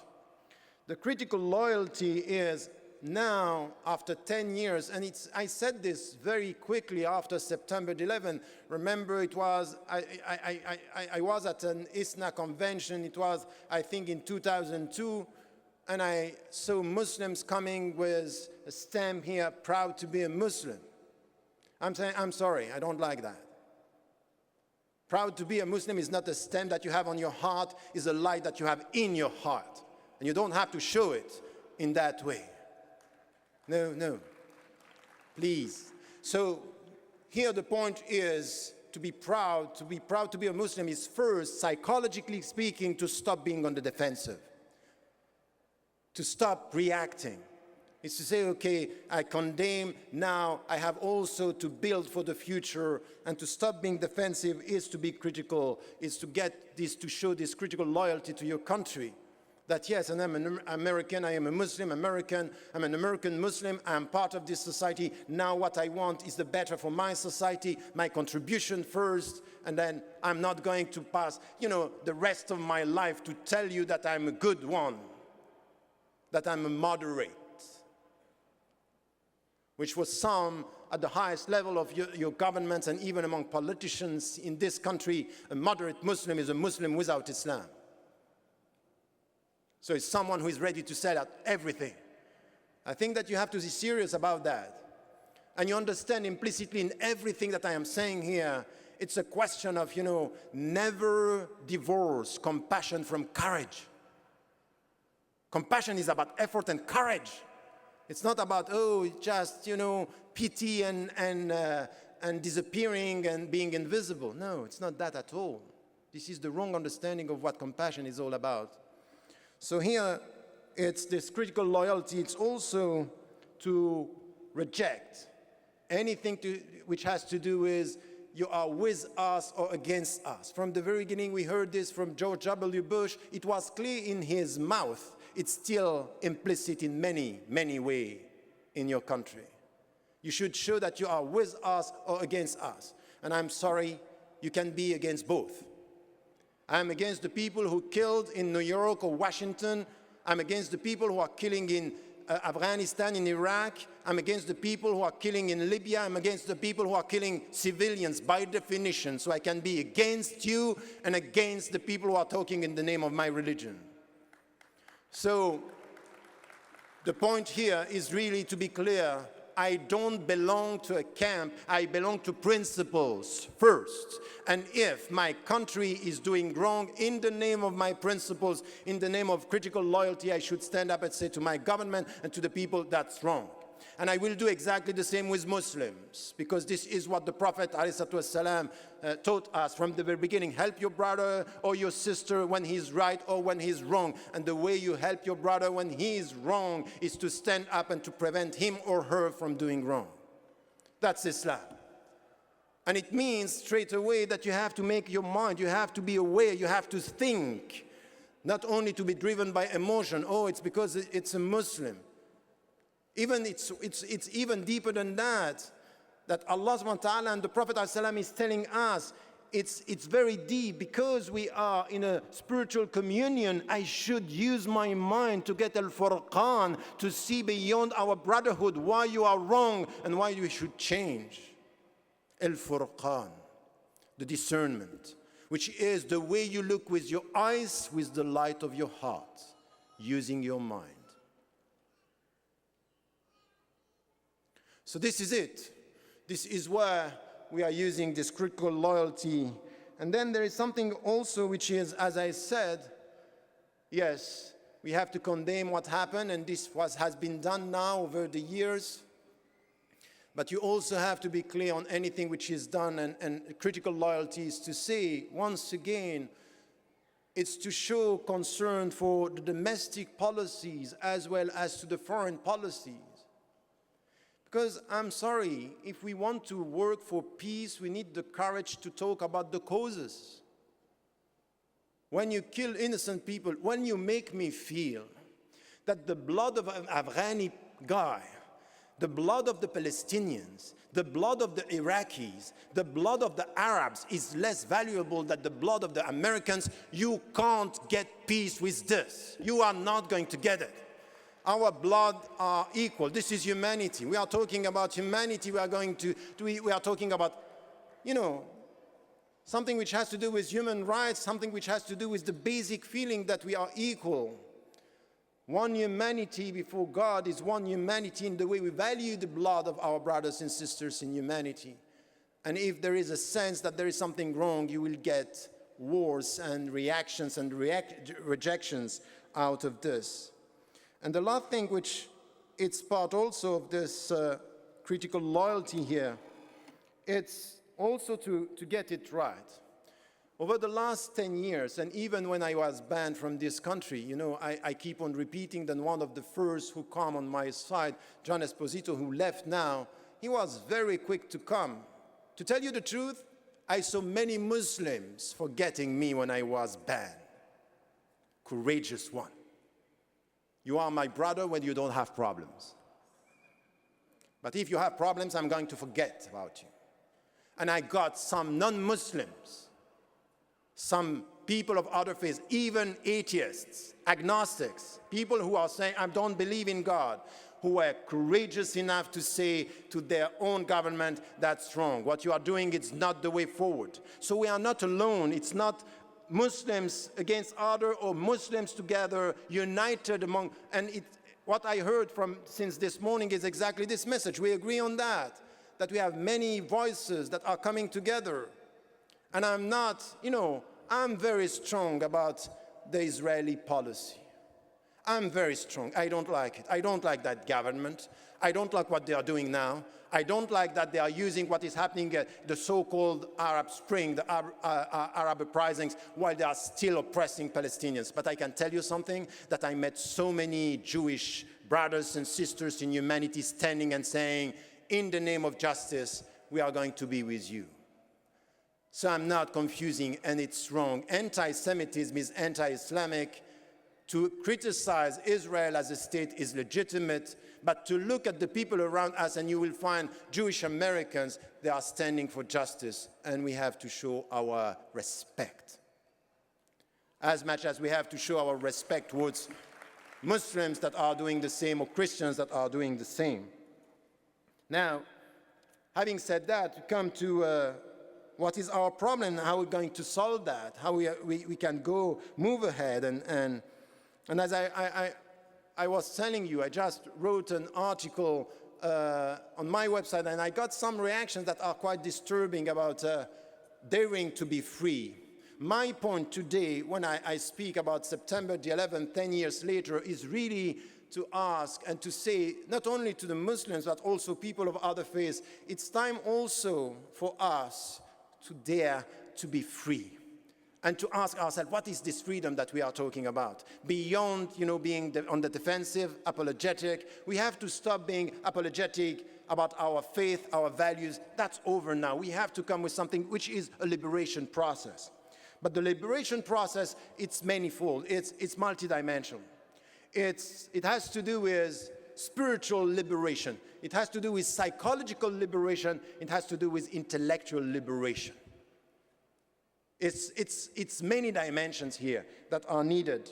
And when I speak about spiritual liberation, it's really to stop being, when we are saying don't be apologetic, it's to come back to the strengths of what spiritually means, the very essence of La ilaha illallah. And what Sheikh Yasser Khadi was saying right now, just before us, is something which has to do with this power that we have to get from our heart, the very essence, the very understanding of La hawla wa la quwwata illa billah, that we know it's the essence of our religion. So to come back to this spiritual liberation is once again the way we are avoiding anything which has to do with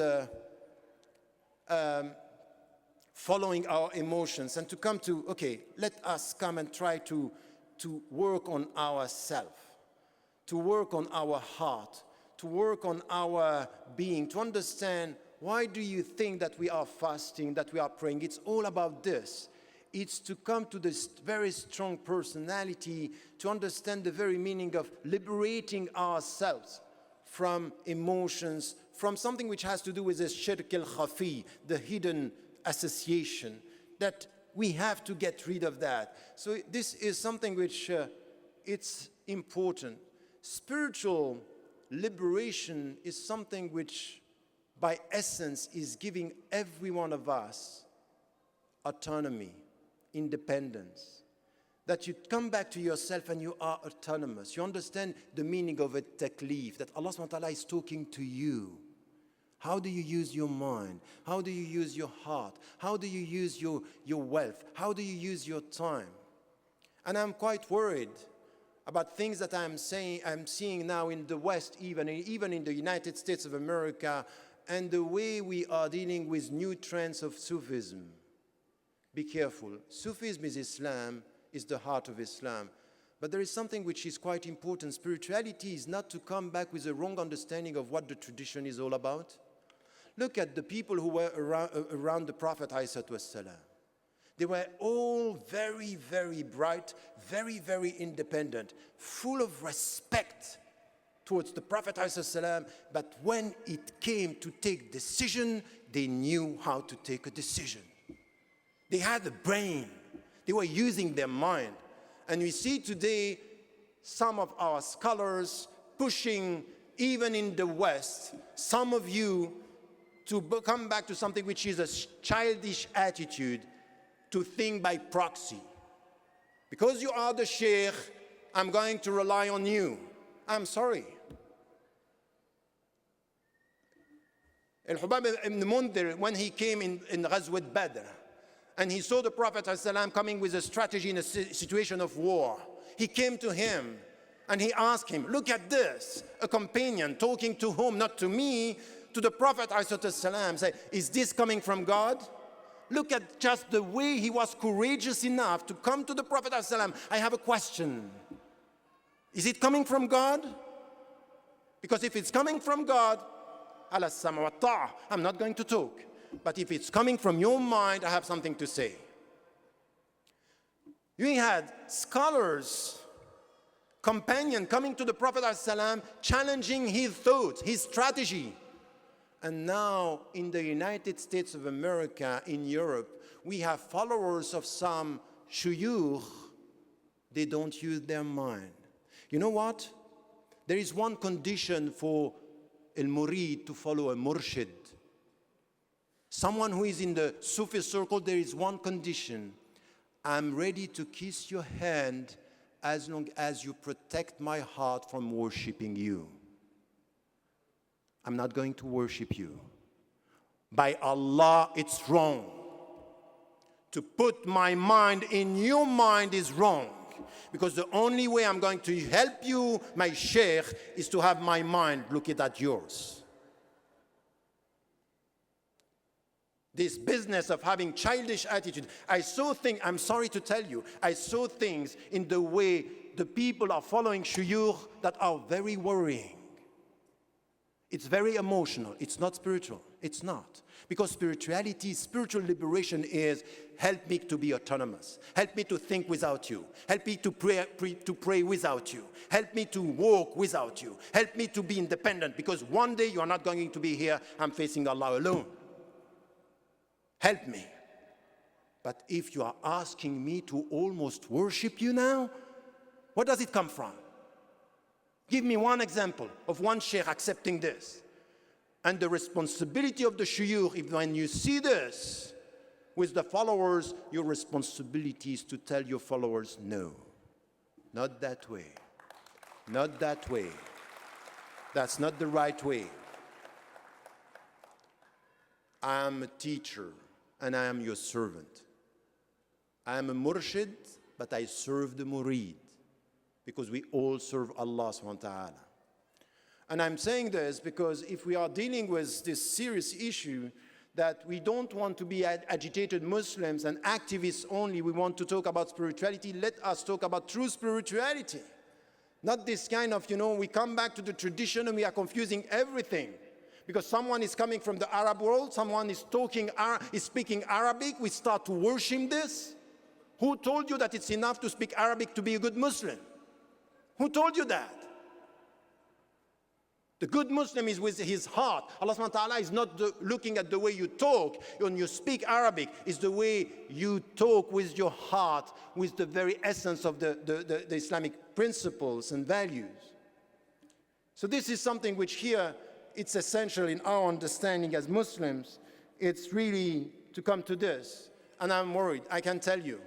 And once again, I'm not talking about, Masjid al-Hussein in Cairo, where you can see, people very emotional, they are even losing their minds.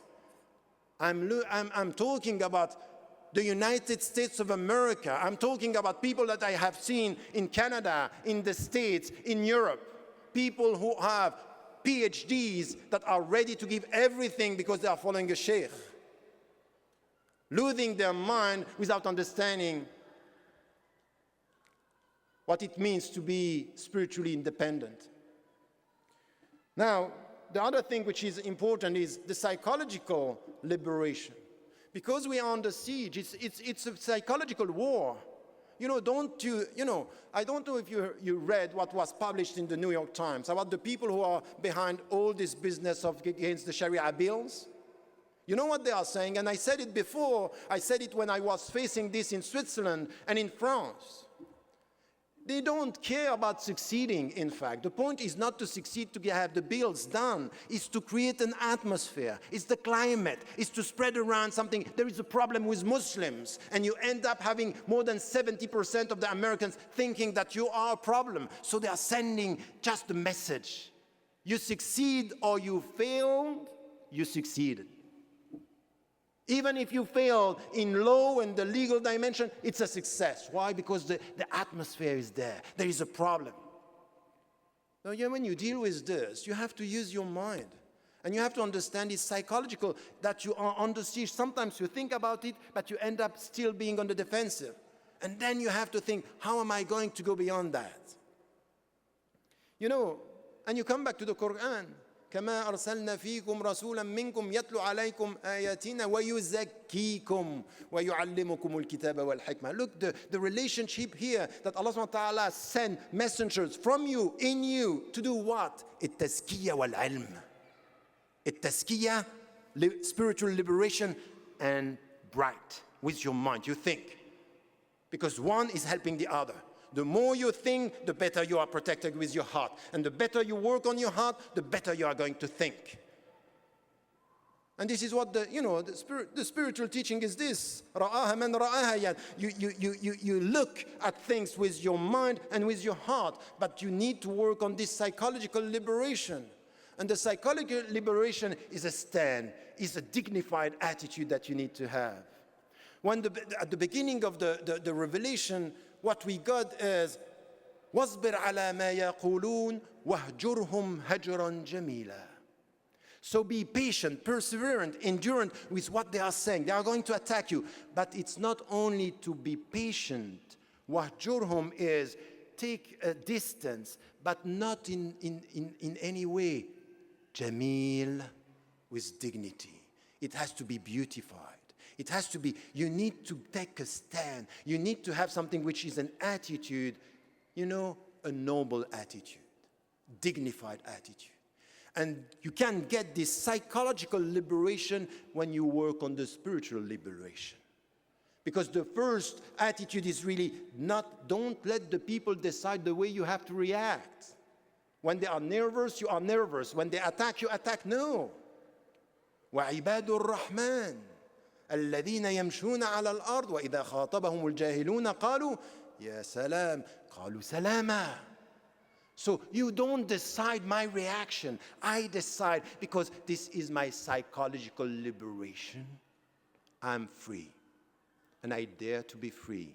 You want my nerves? This is my peace. You want my emotion? This is my mind. You want my neglectfulness? This is my dignity. This is it. This is the psychological. And you will find that even, Yaqub alayhi salam, when he's talking to his sons, they are trying to mislead him. Sabrun jameel, wallahu al-musta'an. With dignity. You want me to think bad? Sabrun jameel. It's going to be not only sabr, but jameel. It has to be beautified, dignified.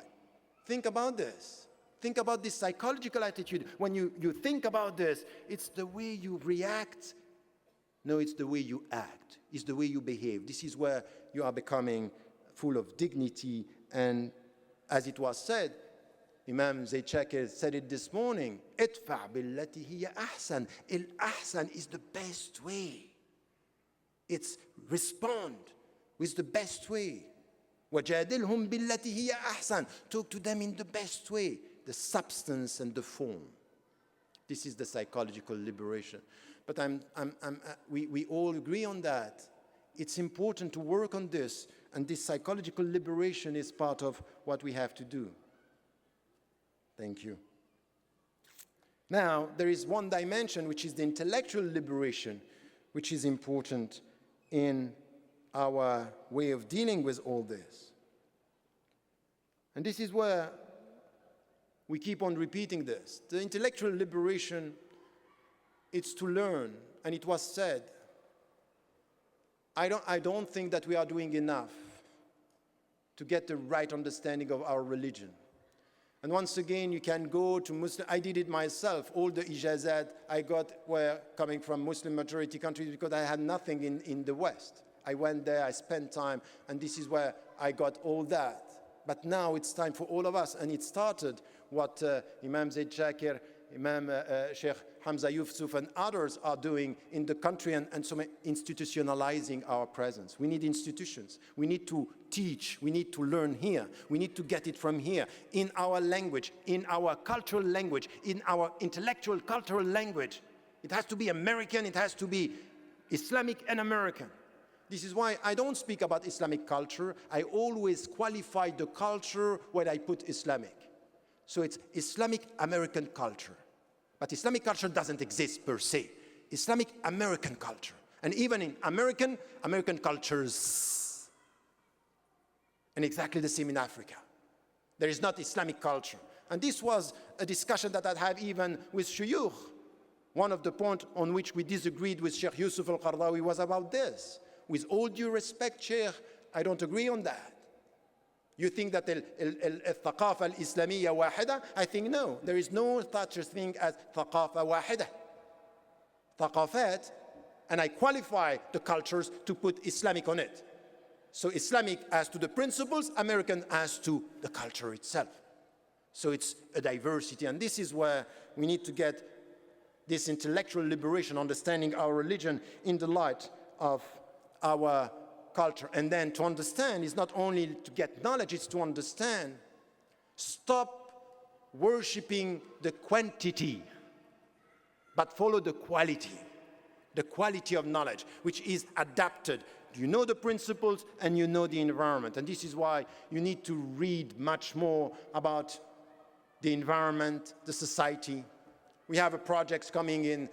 One of the main projects that I'm now focusing in is really to come with ulama al-waqi', ulama al-nusus, scholars of the text, scholars of the context, and to come together to an applied ethics, a contemporary applied ethics. It will take 10, 20 years, but I want to focus on this. By doing this, which is really important, al-tashri' al-islami wal-akhlaq, is to think about the Islamic rules in the name of the ends, the goals. But we need this intellectual liberation to come to our understanding.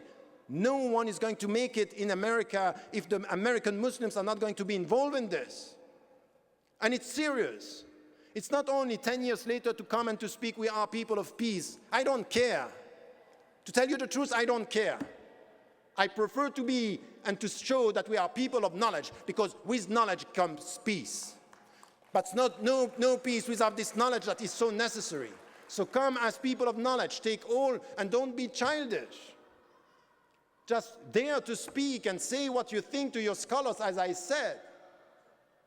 You know, we are witnessing today what is happening in the Muslim majority countries, in the Arab countries.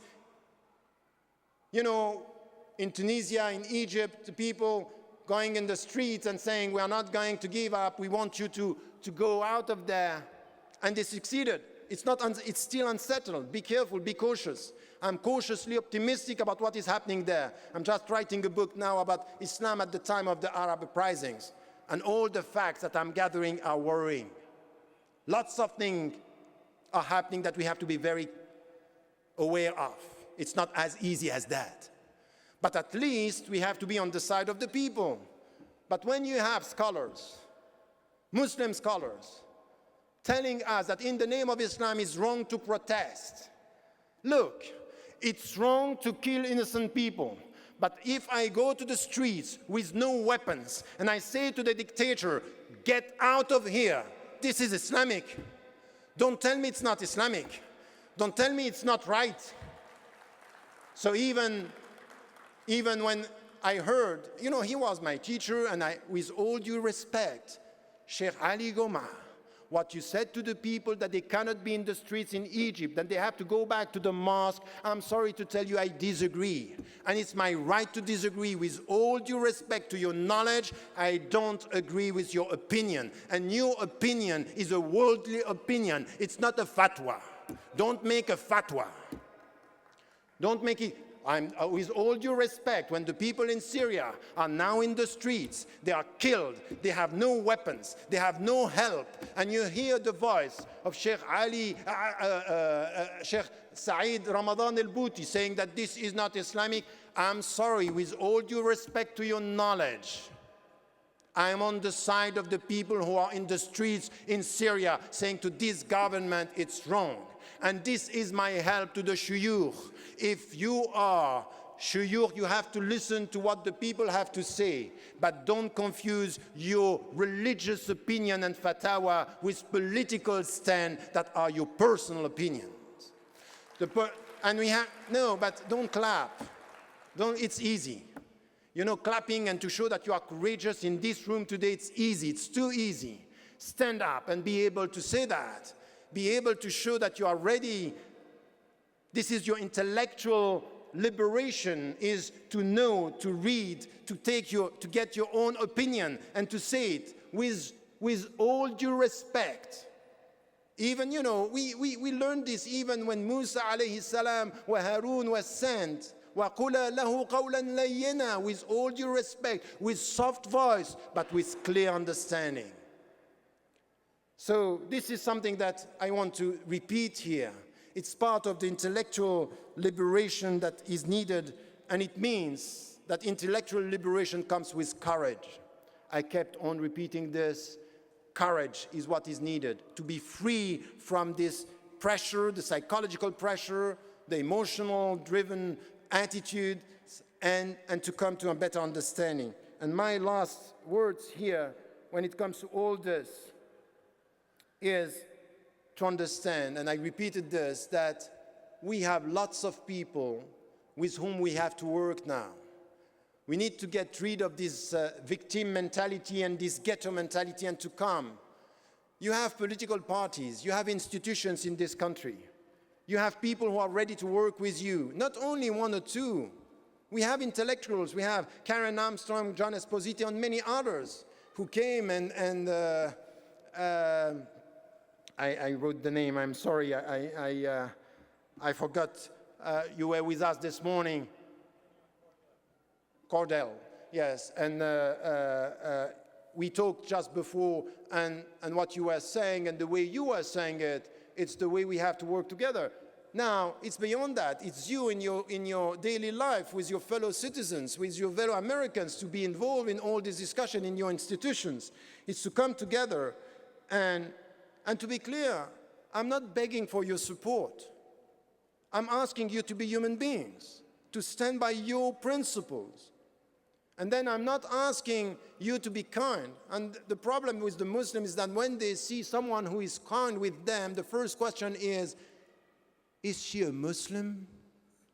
Is he a Muslim? I'm not asking you to become Muslims. I'm just asking you to stand by your principles. In fact, what we are asking here is for all of us a state of reconciliation. What the United States of America needs is a reconciliation between the preached values and the behaviors and the policies.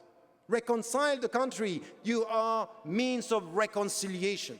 Yes, I'm finishing. So, it's a Swiss tradition to have very long conclusion. So, no, this is what I want to say, is really to come together and to work together as brothers and sisters in humanity, as it was said. And once again, this is not a new concept.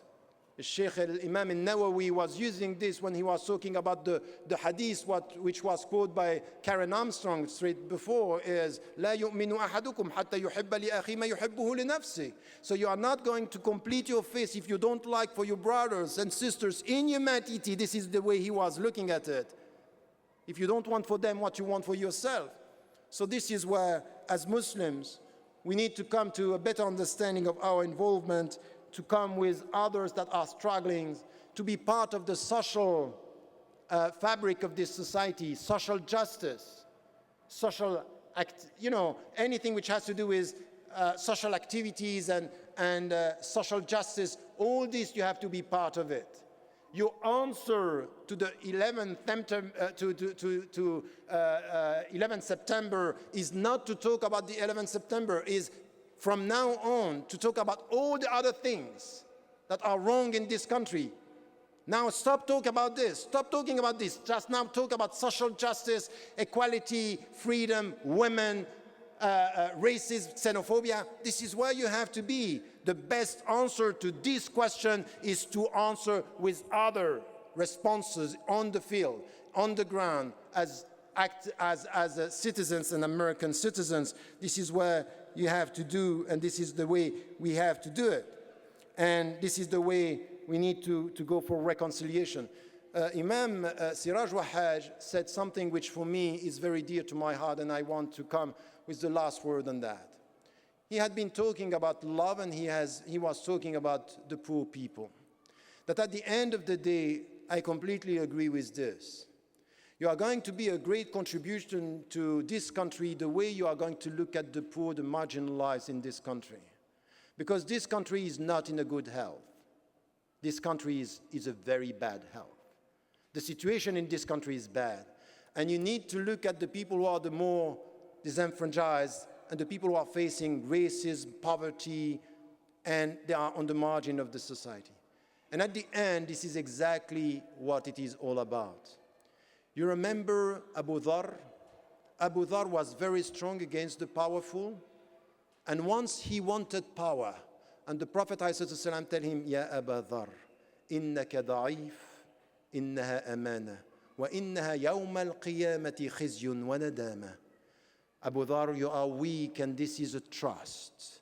And it's going to be your destruction the day of judgment if you don't handle this right. And at the end of the day, this is what we have to say. We should stop loving power and neglecting the poor.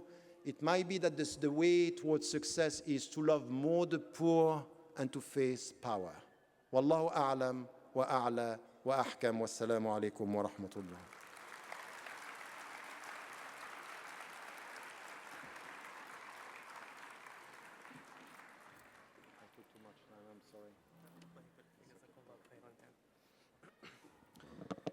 It is now time for Maghrib, and we're going to pray in the back. I will call the adhan right now. Allahu Akbar, Allahu Akbar, Allah.